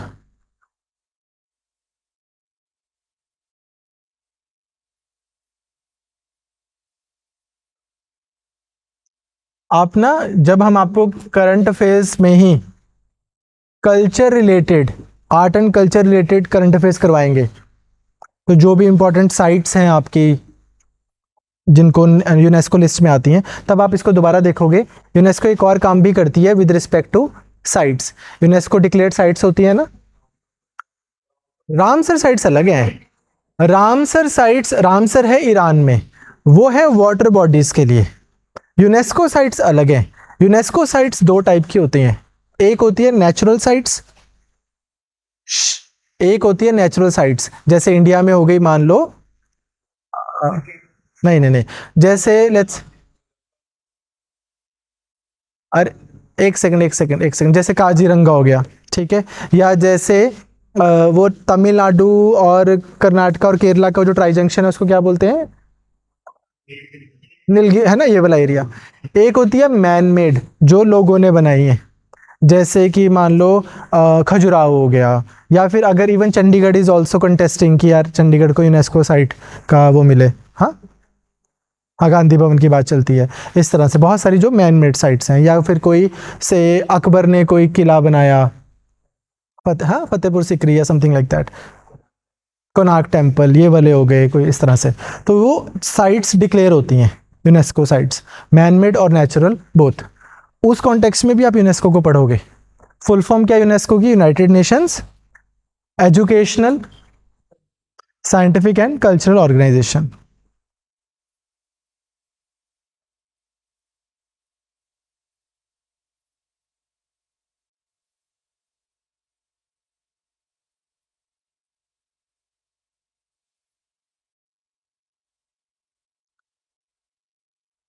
चले आगे। ठीक है, तो हमने देखना है कि वो साइट नेचुरल में आ रही है कि मैन मेड में आ रही है, वो चेक करना है।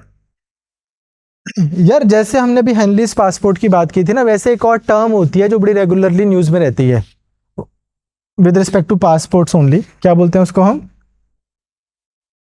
Stapled visa. सुना है ये टर्म? क्या मतलब होता है स्टेपल्ड वीजा का? मनिंदर सुना तो है, टर्म तो सुनिए। शिखा नहीं याद, सुना ही नहीं। आकाश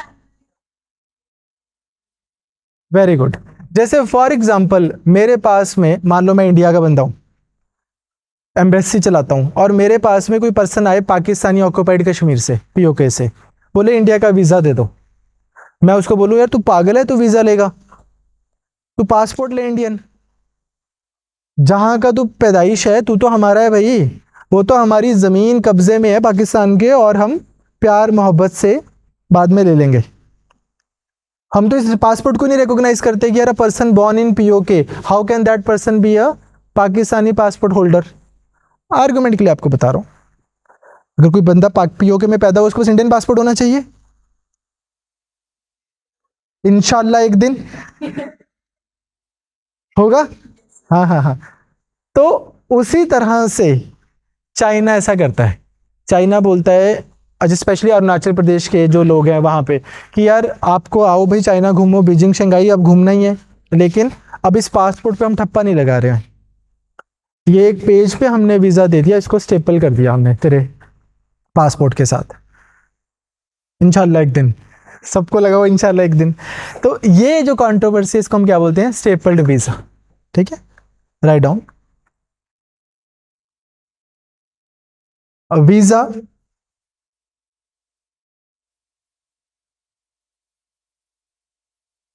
a visa, yeah, stapled visa is an unstamped piece of paper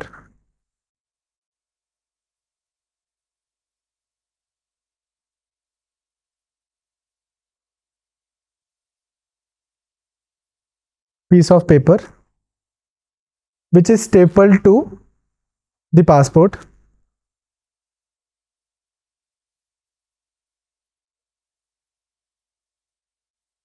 and can be detached at will. Detached at will.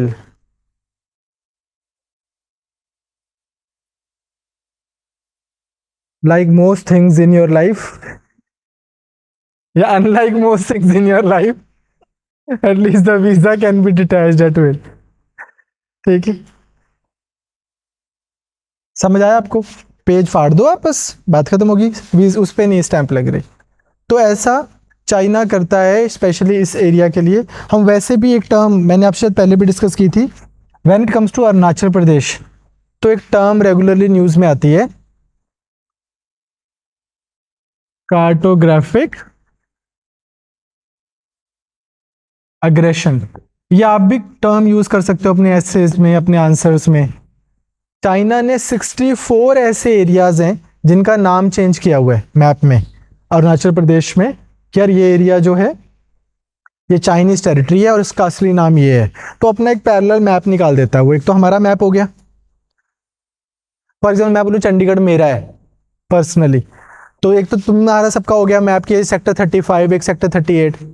एक मैं अपना ही कोई मैप निकाल दूं, उनके नाम भी चेंज कर दिए मैंने सब जगहों के।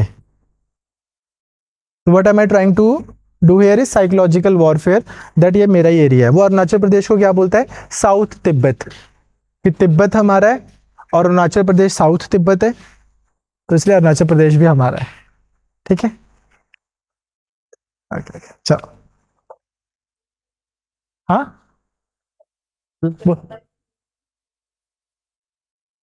जस्ट लाइक यूपी तो यूपी में कौन सा नाम चेंज कर दिया? कौन सा? कौन सा चेंज किया योगी जी ने? प्रयागराज और?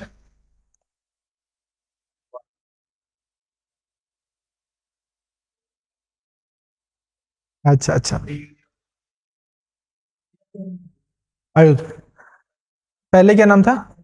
फैजाबाद, ओके। ठीक है ठीक है। उस पर इसमें डिफरेंस पता है क्या है? वहां पे वो नाम चेंज कर रहे हैं बट क्लेम नहीं कर रहे योगी जी के मेरा है। वहां पे क्या है कि दूसरी कंट्री, या योगी जी ये नहीं कर रहे हैं, मैं एक बेटर एग्जांपल देता हूं। रावलपिंडी का नाम अगर इंडिया तक्षशिला कर दे, कि इंडिया का जो मैप हो उसमें रावलपिंडी का नाम लिखा जाए तक्षशिला, और बस तो वो वाली चीज को आप कंपेयर कर सकते हो। अपनी कंट्री में तो तुर्की ने भी अपना नाम चेंज किया ही है, कर ही सकते हैं आप। Assertion, aggression, same thing. ठीक है। रोपड़ नुकी हो गया। ओ एग्रेशन नहीं है। और रोपड़ ने रूपनगर कह के एग्रेशन नहीं होगी, एसर्शन नहीं होगी। ठीक है। चलो जी।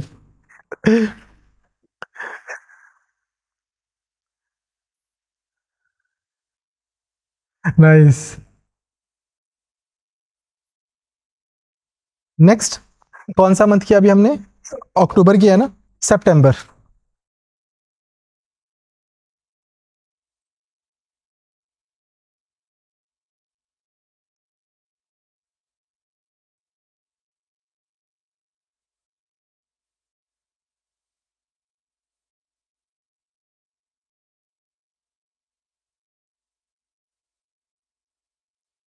Remember we did Chabahar port couple of days ago. कहाँ पे चाबहार पोर्ट? और उसके रिलेटेड कोई न्यूज याद है आपको जो हमने की थी?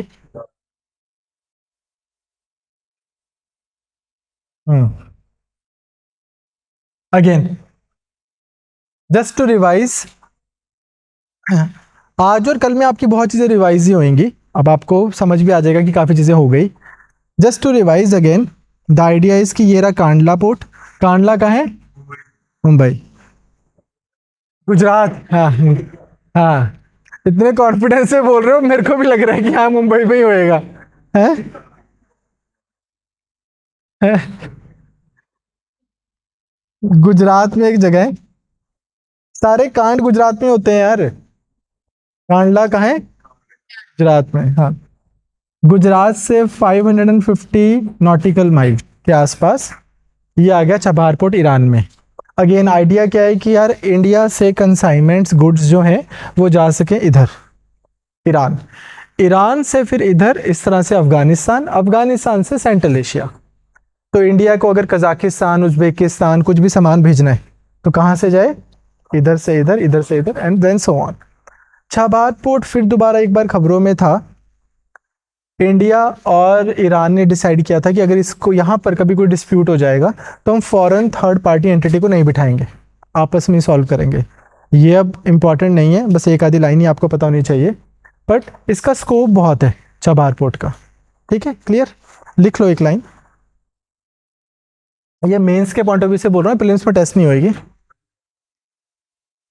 की से हसन वाली की गल है।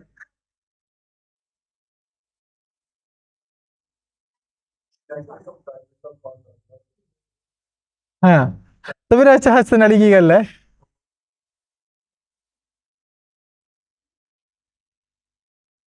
ले, लिखो भाई लिखो। ठीक है। India and Iran have agreed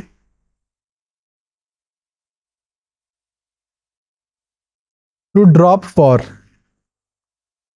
या to drop the,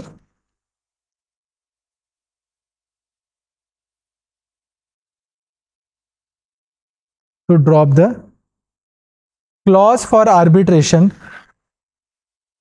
in foreign courts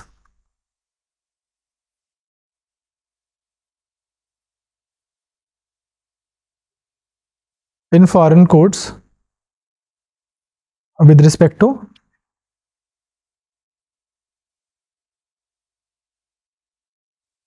with respect to any dispute.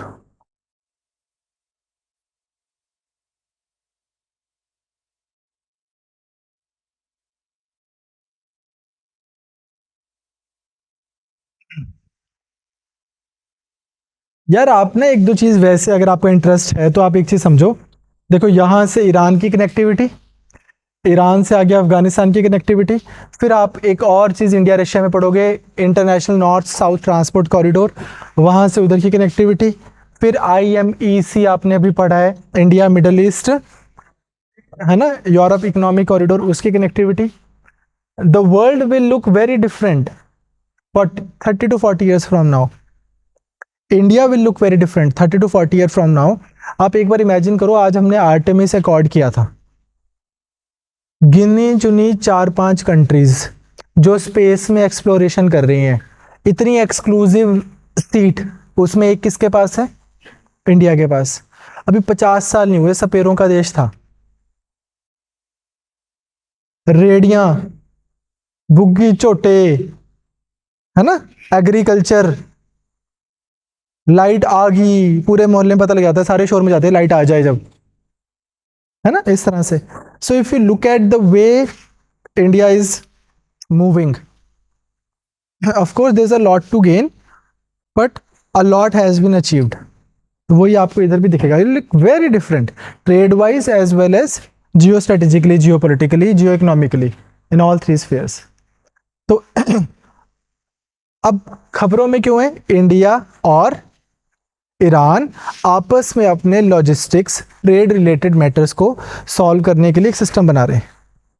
But United Nation ने भी गाइडलाइंस दी हुई हैं, वहां पे आपको क्वेश्चन आ सकता है। लिखो UNCITRAL,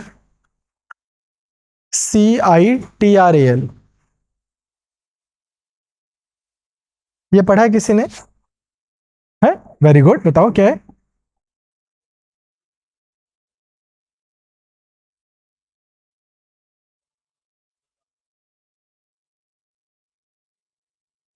ट्रेड रिलेटेड यार, हाँ लिखो, United Nations Commission on International Trade law.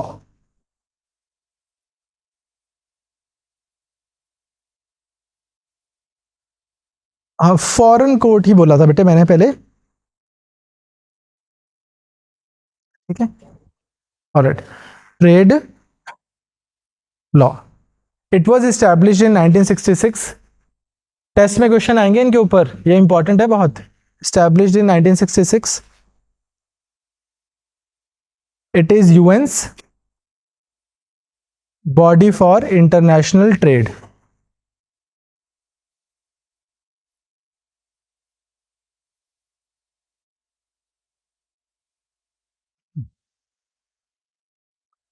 M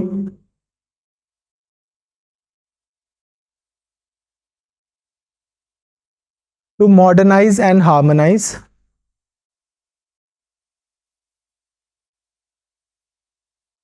international business rules.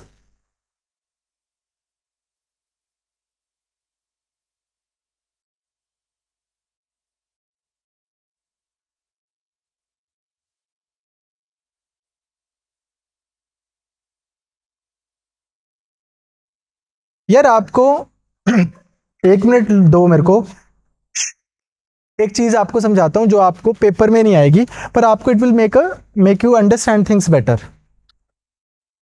यार हमें ये बॉडीज चाहिए क्यों? अब मैं आपको एक एग्जांपल देता हूं।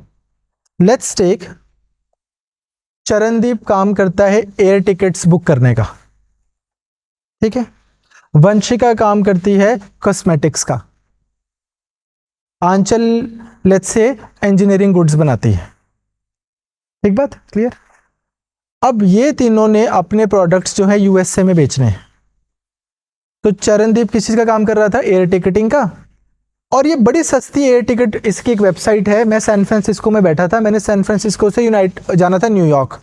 मैं charandeep.com पे गया, वहां पे मैंने बुक करने लगा टिकट, तो यार हो नहीं रही, अलाउ नहीं कर रहे मेरे को, पेमेंट लेने अलाउ नहीं कर रहे इसको। क्यों? क्योंकि USA की गवर्नमेंट को लगता है कि यार एक सेकेंड, अगर टिकट बंदे ने तो ट्रैवल बाद में करना है, अगर ये टिकट फेक हुई, अगर से मान लो पैसे लेके भाग गया, या पर्सन ने प्लान चेंज कर दिया जाने का, इसने रिफंड ना किया, कितने सारे अगर तगर आ जाते हैं। तो वो पर्सन जो है, तो वो क्राइम कहाँ पे होगा? अगर यहाँ पे बैठकर इसने तो प्लेटफॉर्म बनाया है।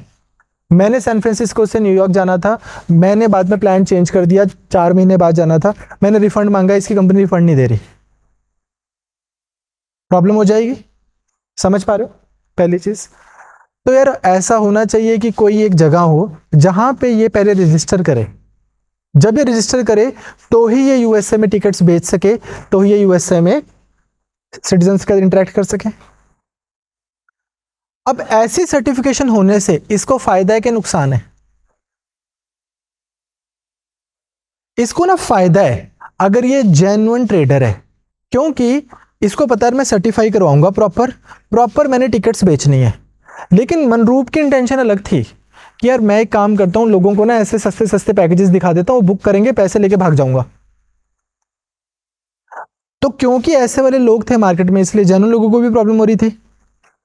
Do you understand?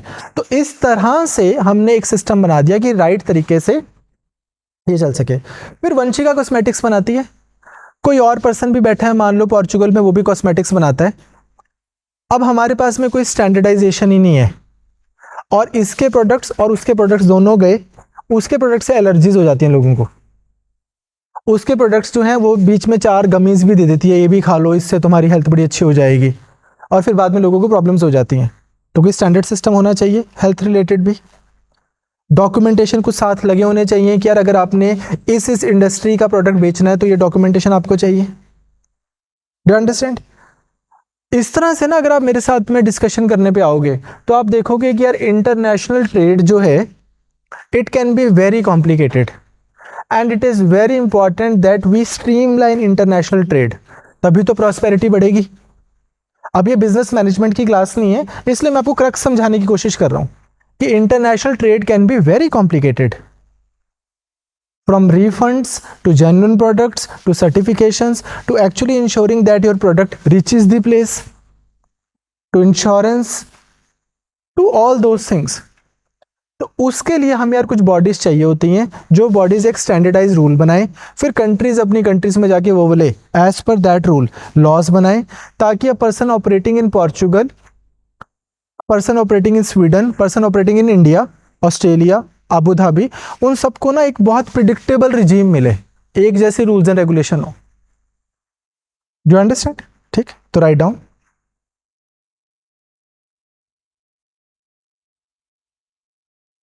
UNC,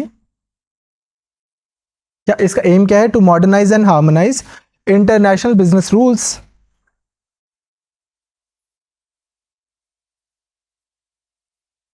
for example,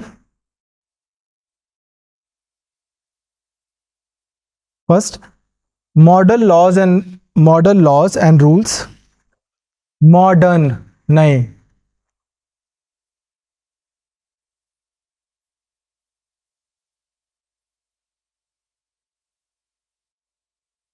modern laws and rules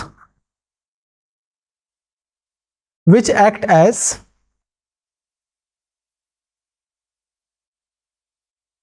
model, MODEL, model legislations.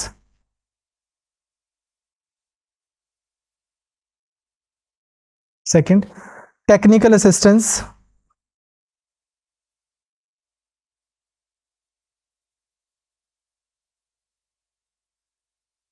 Third, regional and national seminars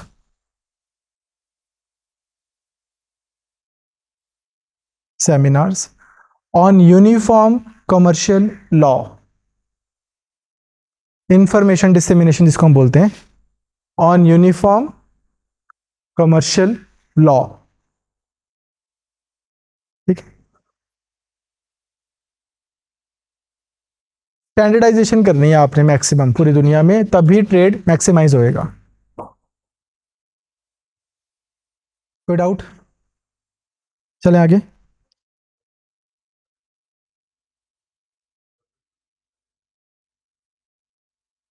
which in which part WTO कर रहा है? कॉम्प्लीमेंट्री है पर बहुत डिफरेंट है।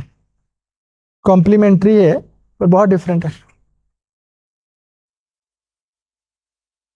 हाँ जी। Next, official language of UN।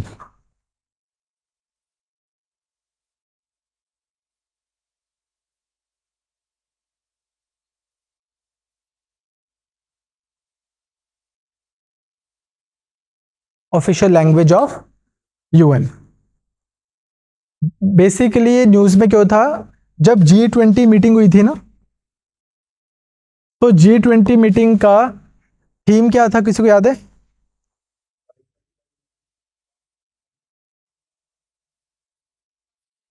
वहाँ वासुदेव कुटुंबकम, जिसका आगे क्या था, मतलब वन वर्ल्ड वन फैमिली, इस तरह से। तो जब आपने उसका थीम रखा ना वासुदेव कुटुंबकम, तो चाइना ने एतराज जताया।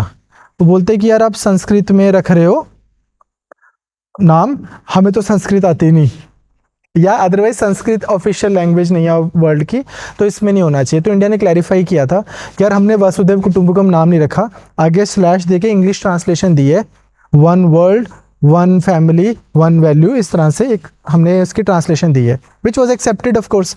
चाइना को ऐसे ही बस बीच में मे भी गुलाब जामुन ठंडे होंगे, जो चाइनीज वाला होएगा ना प्राइम मिनिस्टर, जब वो खा रहा होगा तो नाराज हो गया होगा, तो उसने ऐसे किया। बट अदरवाइज यूनाइटेड नेशंस की कुछ ऑफिशियल लैंग्वेजेस हैं।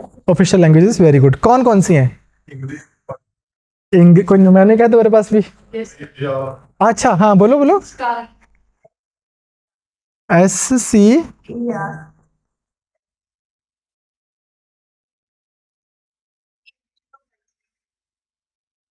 एस से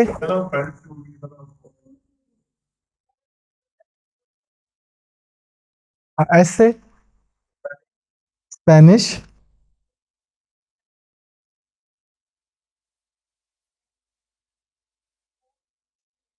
A से अरबिक,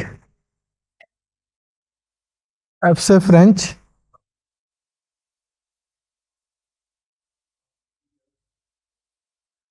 यार अब ना लिखो। रशियन होगी R से। चाइनीज कोई लैंग्वेज ही नहीं है, मैंडरिन और कैंटनीज दो लैंग्वेजेस हैं चाइना में, समझ गए ना आप? तो इन्होंने लिखा चाइनीज है, चाइनीज, बट वैसे चाइना में दो मेन लैंग्वेजेस चलती हैं, मैंडरिन और कैंटनीज। आपको पता है मैंडरिन को मैंडरिन क्यों बोलते हैं? मैंने एक बड़ी अथॉरिटेटिव जगह पढ़ा हुआ है, आपसे शेयर करता हूं। तो जब यूरोपियंस इंडिया आए, तो उन्होंने एक चीज चेक की कि यार, और जो आज भी ट्रू है इंडिया में ना, लैंग्वेज के केस में आप एक चीज नोटिस करोगे, जो पावरफुल लोग हैं, जो अमीर लोग हैं, या जो कोर्ट में बैठे हैं, पैलेसेस में बैठे हैं, उनकी लैंग्वेज अलग रहती है, और जो आम लोग हैं उनकी लैंग्वेजेस अलग रहती हैं। इंडिया की ये हिस्ट्री भी रही है। जब पावरफुल कोर्ट में लोग बैठे संस्कृत बोल रहे हैं, तो आम लोग क्या बोल रहे हैं? पाली, प्राकृत, लोकल डायलेक्ट्स। जब पावरफुल लोग पर्शियन बोल रहे हैं, तो आम लोग कौन सी लैंग्वेज बोल रहे हैं? ये हिंदलवी, अपने लोकल डायलेक्ट्स। अब फिर पावरफुल लोग इंग्लिश बोलने लग गए। ऐसा ही है ना, इंडिया में सरकार की लैंग्वेज कौन सी रही है? इंग्लिश। आम जनता की है, बोलो। हाँ, मतलब अपनी लोकल लैंग्वेज कुछ भी। तो there has always been language of the court and language of the masses. Do you agree to some extent? तो यूरोपियंस ने देखा कि यार यहाँ पे जो मंत्री लोग हैं ना, वो अलग लैंग्वेज बोलते हैं। और जब वो चाइना गए, तो वहां पे जब उन्होंने देखा कि वो लोग जो जो जो लैंग्वेज वहां के मंत्री लोग बोल रहे थे, उसको उन्होंने दिया संस्कृत का नाम मैंड्रिन। अब वो मैंड्रिन धीरे धीरे धीरे हो गया मैंडरिन, और जो आम लोग बोल रहे थे उसको उन्होंने नाम दिया कैंटनीज। ठीक है। तो इस तरह से हुआ, मतलब ऐसे ही आपको बता रहा हूँ, ठीक। बट नॉनदलेस ये जो है आप बोल रहे Spanish, Chinese, Arabic, Russian, French and English. So these are the official languages of United Nations. ये खबरों में क्यों था? क्योंकि वसुदेव कुटुंबकम, one earth one family one future, जब हमने नाम दिया तो चाइना ने बोला कि वसुदेव कुटुंबकम बोला नहीं जा रहा, हमने बोला हमसे भी नहीं।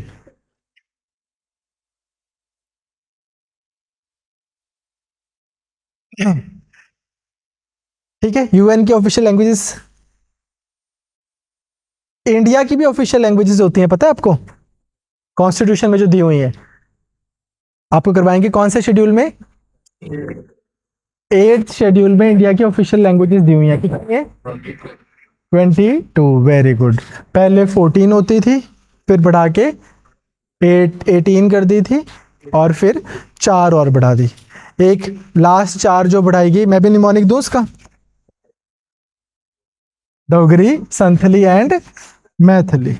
बोडो, डोंगरी, संथली एंड मैथिली। याद रहेगा? वेरी गुड, चलो याद रखना।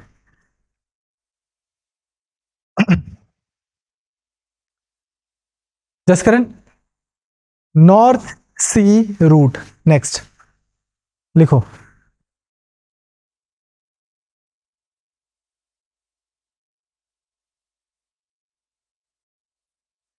अब यार मैं मान के चलता हूं कि जो पीसीएस की क्लास में बैठा उसने फॉर्म भी भरा है, और जिसने फॉर्म भरा वो 21 साल से बड़ा है ना? हाँ हाँ हाँ।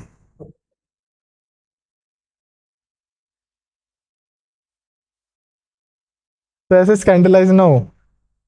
हाँ, चलो भाई। अमन, नॉर्थ सी रूट, ये बताओ भी क्या है?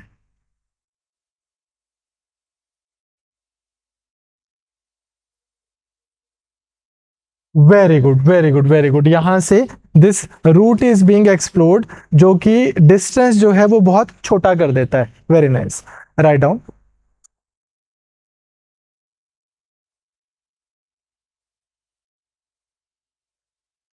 It is the shortest shipping root,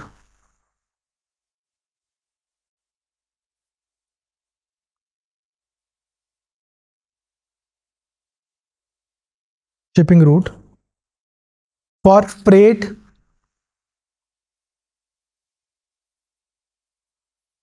for freight transportation between Europe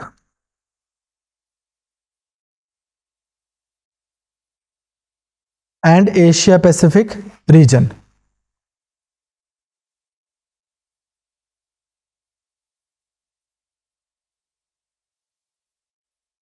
Asia Pacific region.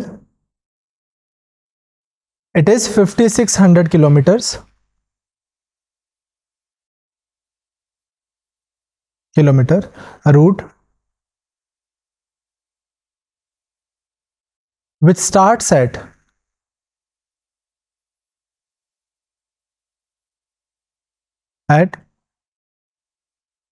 Barents and Karasis. Barents, Barents and Karasis. KAR, beg your pardon. Karasis.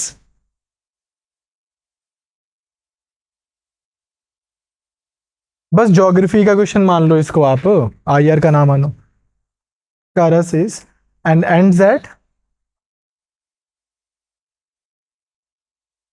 Bering Strait. BERING.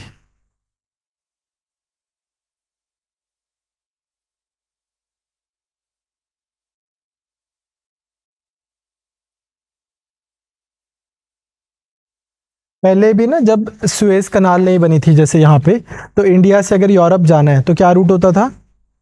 ऐसे। लेकिन ये बनने के बाद में ऐसे बहुत छोटा हो गया था। वैसे ही अभी भी यहाँ से ये चाइना से इधर से मलक्का स्टेट से इधर आते हैं, लाइकवाइज। वैसे ही अगर इस तरह से ये वाले एक्सप्लोर हो जाएं तो डिस्टेंसेस बहुत छोटे हो जाएंगे, world will be more connected, better connected. ठीक, लास्ट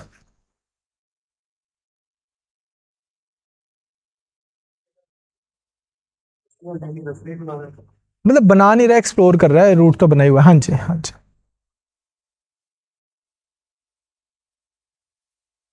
इंडिया का काफी कार्गो जा रहा है अब यहाँ से ना, न्यूज में था।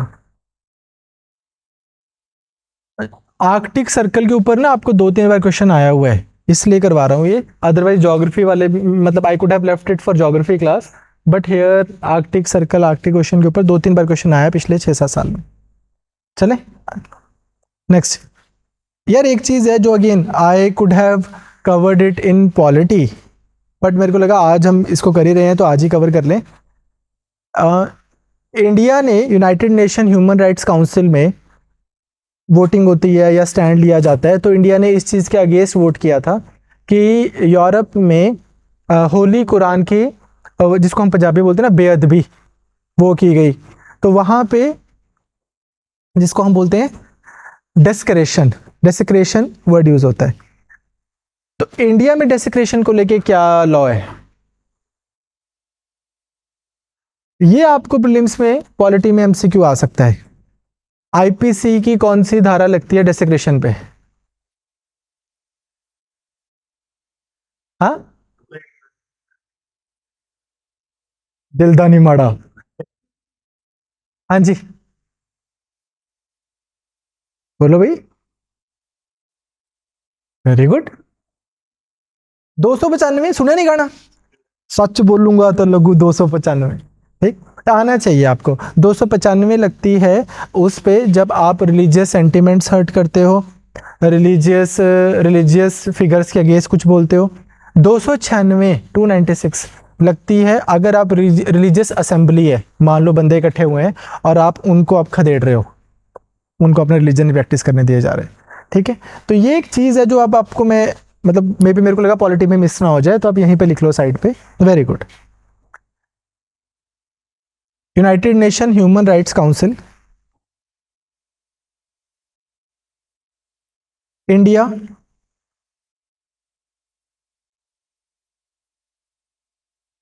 recently voted in favor of the resolution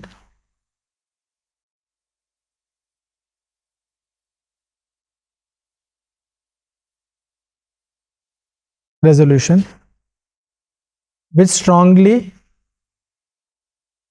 condemns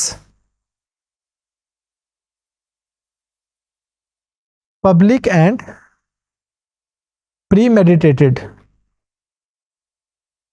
बिल्कुल ठीक, public and premeditated acts of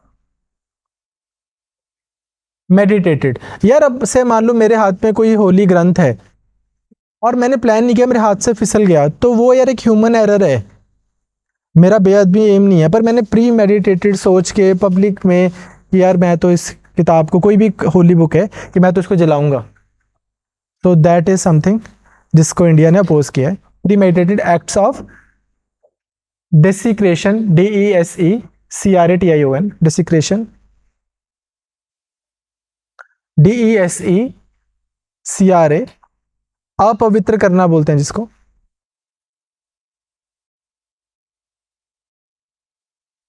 desecration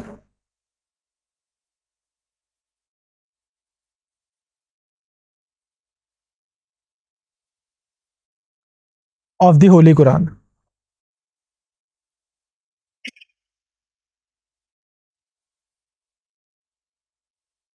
ठीक है, बस आप साइड पे लिख लो IPC, IPC section 295, 295A, 297, 296 and 298।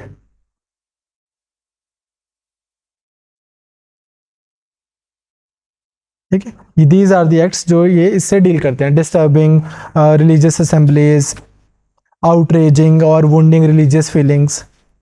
ठीक है जी। यार अब ऑनलाइन एक स्टूडेंट पूछ रहे हैं कि अच्छा, where did this incident happen? यार फ्रांस में बहुत होता है, स्वीडन में होता है, डेनमार्क में होता है, नॉर्वे में होता है। ये कोई ऐसा नहीं है कि कोई इवेंट कहीं एक जगह पे हो गया। क्वेश्चन है why does this event happen, क्यों होता है भाई ऐसा, क्यों करते हैं यूरोपियन लोग। बकायदा बंदा पैम्फलेट, एक पर्सन यूरोप में बैठ के बकायदा पैम्फलेट बांट रहा है कि यार इधर इकट्ठे हो जाना सारे और मैं ये किताब जलाऊंगा, और पुलिस उसको प्रोटेक्शन देती है साइड पे खड़े होके। ऐसा क्यों होता है?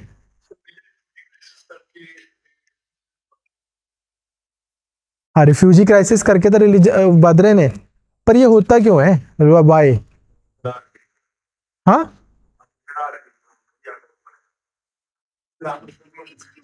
नहीं तो वो क्या करता है कि एक एक बुक से, एक बुक पे बाइबल, एक हाथ में बाइबल को ऊपर रख लेते हैं और दूसरे हाथ से कुरान जला देते हैं। तो how is this a hierarchy issue? Louder.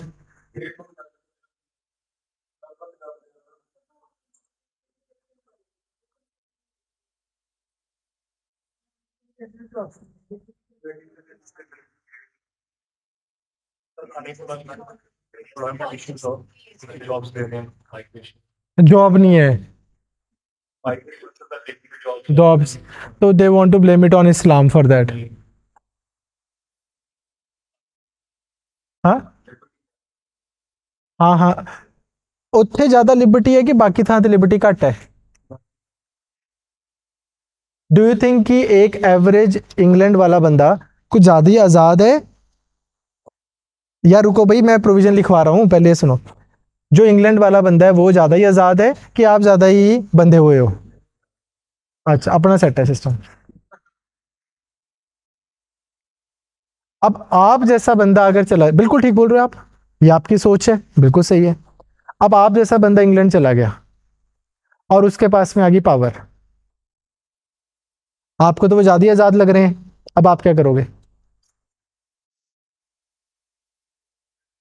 Regulate करोगे, क्योंकि आपके हिसाब से वो ज्यादा आजाद है। तो उनके हिसाब से एक काना बंदा आया जिसने बोला सबकी एक एक आंख निकाल दो। इन्होंने कुछ ज्यादा ही दिसदा है, इन्नी लोड़ नहीं देखने दी। जो मेन प्रॉब्लम वहां पे, one of the fundamental problems, are you getting my point? It is not like this, I am not, again not to be misconstrued भाई, I am subject to this thing. मेरी आप ये मतलब मत समझना कि यार आओ हमें रेगुलर ये पार्टीज करनी चाहिए जिसमें हम धार्मिक ग्रंथों की बेअदबी कर रहे हैं, नॉट एट ऑल। बट मेरा पॉइंट ये है कि डेनमार्क में ऐसा नहीं कि कोई एक पर्सन ना ये कर रहा है पॉलिटिकल इंस्टेबिलिटी हटाने के लिए, पॉलिटिकल इंस्टेबिलिटी लाने के लिए। द प्रॉब्लम इज दिस कि यार एक कल्चर है, culture of free speech, culture of free spirit, culture of just doing anything, saying anything, and just the only difference is, या जो ओनली जो वो है, जो ओनली कंडीशन जो है वो है हार्म प्रिंसिपल, क्या तूने किसी को शारीरिक नुकसान नहीं पहुंचाना, तूने किसी को मारना नहीं है, मेरे को अलाउड है मैं जो मर्जी बोलूं, तेरे को नहीं मेरी बात पसंद आ रही तू भी जो मर्जी बोल, तू मेरे बारे में 100 चीजें बोल दे, बस तूने मेरे को हार्म नहीं पहुंचाना। ये वो वाले समाज है। अब उन समाजों में अगर जाकर ऐसा होएगा कि कोई बोलेगा कि यार ये नहीं बोलना, ये नहीं पहनना, ये नहीं करना, ये नहीं करना, बिकॉज माई ग्रंथ से सो, तो वहां के लोगों को ना वो लगता है कि यार ये हमारे को मेडिवल एजेस में वापस लेके जा रहे हैं, इनको हम आजाद लग रहे हैं ज्यादा ही। तो यार अगर तुम्हें यहाँ पे दिक्कत हो रही है कि हम ज्यादा ही आजाद हैं, तो एग्जिस्ट करता है एक पूरा कॉन्टिनेंट जो आजाद नहीं है, वहां चले जाओ। वहां से आप इधर आ रहे हो ताकि हम तुम्हें ज्यादा ही आजाद लग रहे हैं। ये भी A one, are you getting the point? That is also one side of the story. ठीक है, आई सी टुमारो, कल ही हो जाएगा आपका ये आई आर रिलेटेड खत्म। Alright, I will talk to online student for 2 minutes, you guys can leave if you want. हाँ जी, यार ये मैंने आपको जो ऑनलाइन स्टूडेंट्स 298 299 ये सब लिखवाया है, 295, ये कलेक्टिवली लिखवाया है। किसी एक में दिया हुआ है भीड़ को भगाने के प्रोविजन, किसी एक में दिए हुए हैं कि अगर आपने लेट्स से किसी के रिलीजियस सेंटिमेंट्स को हर्ट कर दिया, किसी एक में दिया हुआ है कि आपने किसी किताब को टॉन कर दिया, तो अलग अलग प्रोविजंस हैं। आपको बस मोटा मोटा आना चाहिए, मोस्ट लाइकली 295 ही आपको आना चाहिए। दूसरा कार्टियोग्राफी एग्रेशन। कार्टियोग्राफी एग्रेशन का मतलब होता है, अरे एक सेकंड, 1% एट अ टाइम, ठीक है। कार्टियोग्राफिक एग्रेशन का मतलब होता है कि मैप ही आपने इस तरह से बनाने शुरू कर दिए कि एक तो पूरी दुनिया के मैप है, एक मैंने अपने ही नाम दे दिए, अपनी लाइंस बना दी, ये कोई बात नहीं, ऐसे चले जाओ, ठीक है। अपने ही नाम दे दिए, अपने ही मैप बना दिए, इस हिसाब से दिखाने के लिए यार ये तो एरिया ही मेरा है। लोगों की सोच में ही बैठ जाए ये चीज़, यार ये तो एरिया ही मेरा है। जैसे फॉर एग्जाम्पल मान लो किसी एरिया का नाम ही अगर मैंने रख दिया शिवधाम, और वो एरिया है बीजिंग के पास, 200 साल बाद लोग क्या बोलेंगे, यार ये इंडिया का ही होएगा, तभी इसका नाम शिवधाम है। तो इस तरह से दिस इज कार्टियोग्राफिक एग्रेशन। उसके बाद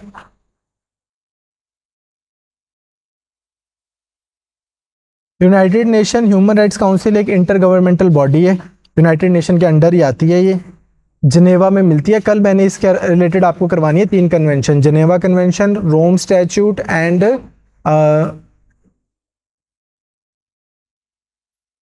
वियना कन्वेंशन। हाँ, तो वियना, जिनेवा और रोम, वो मैं कल करवाऊंगा। तो कल दोबारा United nation human right council तब करेंगे, ठीक है।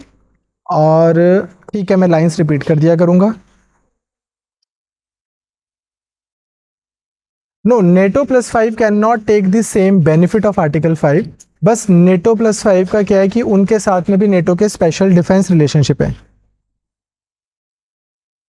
UN has nothing to do with NATO, तो it is the US, it is the 32 countries, वही डिसाइड करती है, यूनाइटेड नेशन का कुछ लेना देना ही नहीं है।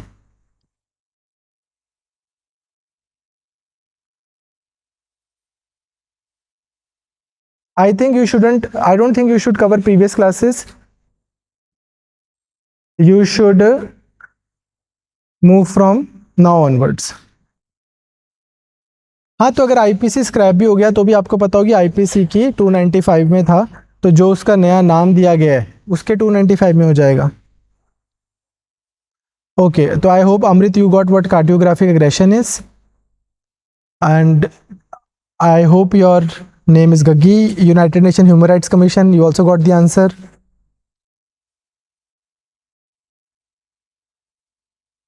Sukhman, I think your question also got answered, that it doesn't matter कि कहाँ पे हुआ है, पूरे यूरोप में होता रहता है, ठीक है।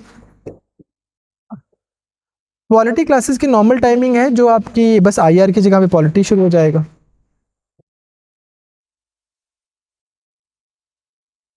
अफ्रीकन यूनियन मैं कल करवाऊंगा, अफ्रीकन यूनियन मेरे को आपको कल करवाना है अच्छे से। अक्टूबर के महीने में ना उसको स्पेशल स्टेटस मिला था, तो आफ्टर यूरोपियन यूनियन ना African union is also part of G20।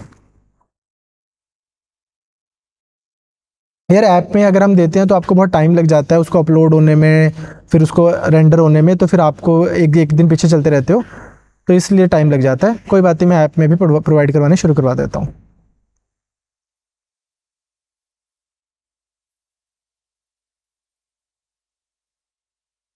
Okay, any other question which is not answered yet? All right, then I will see you tomorrow.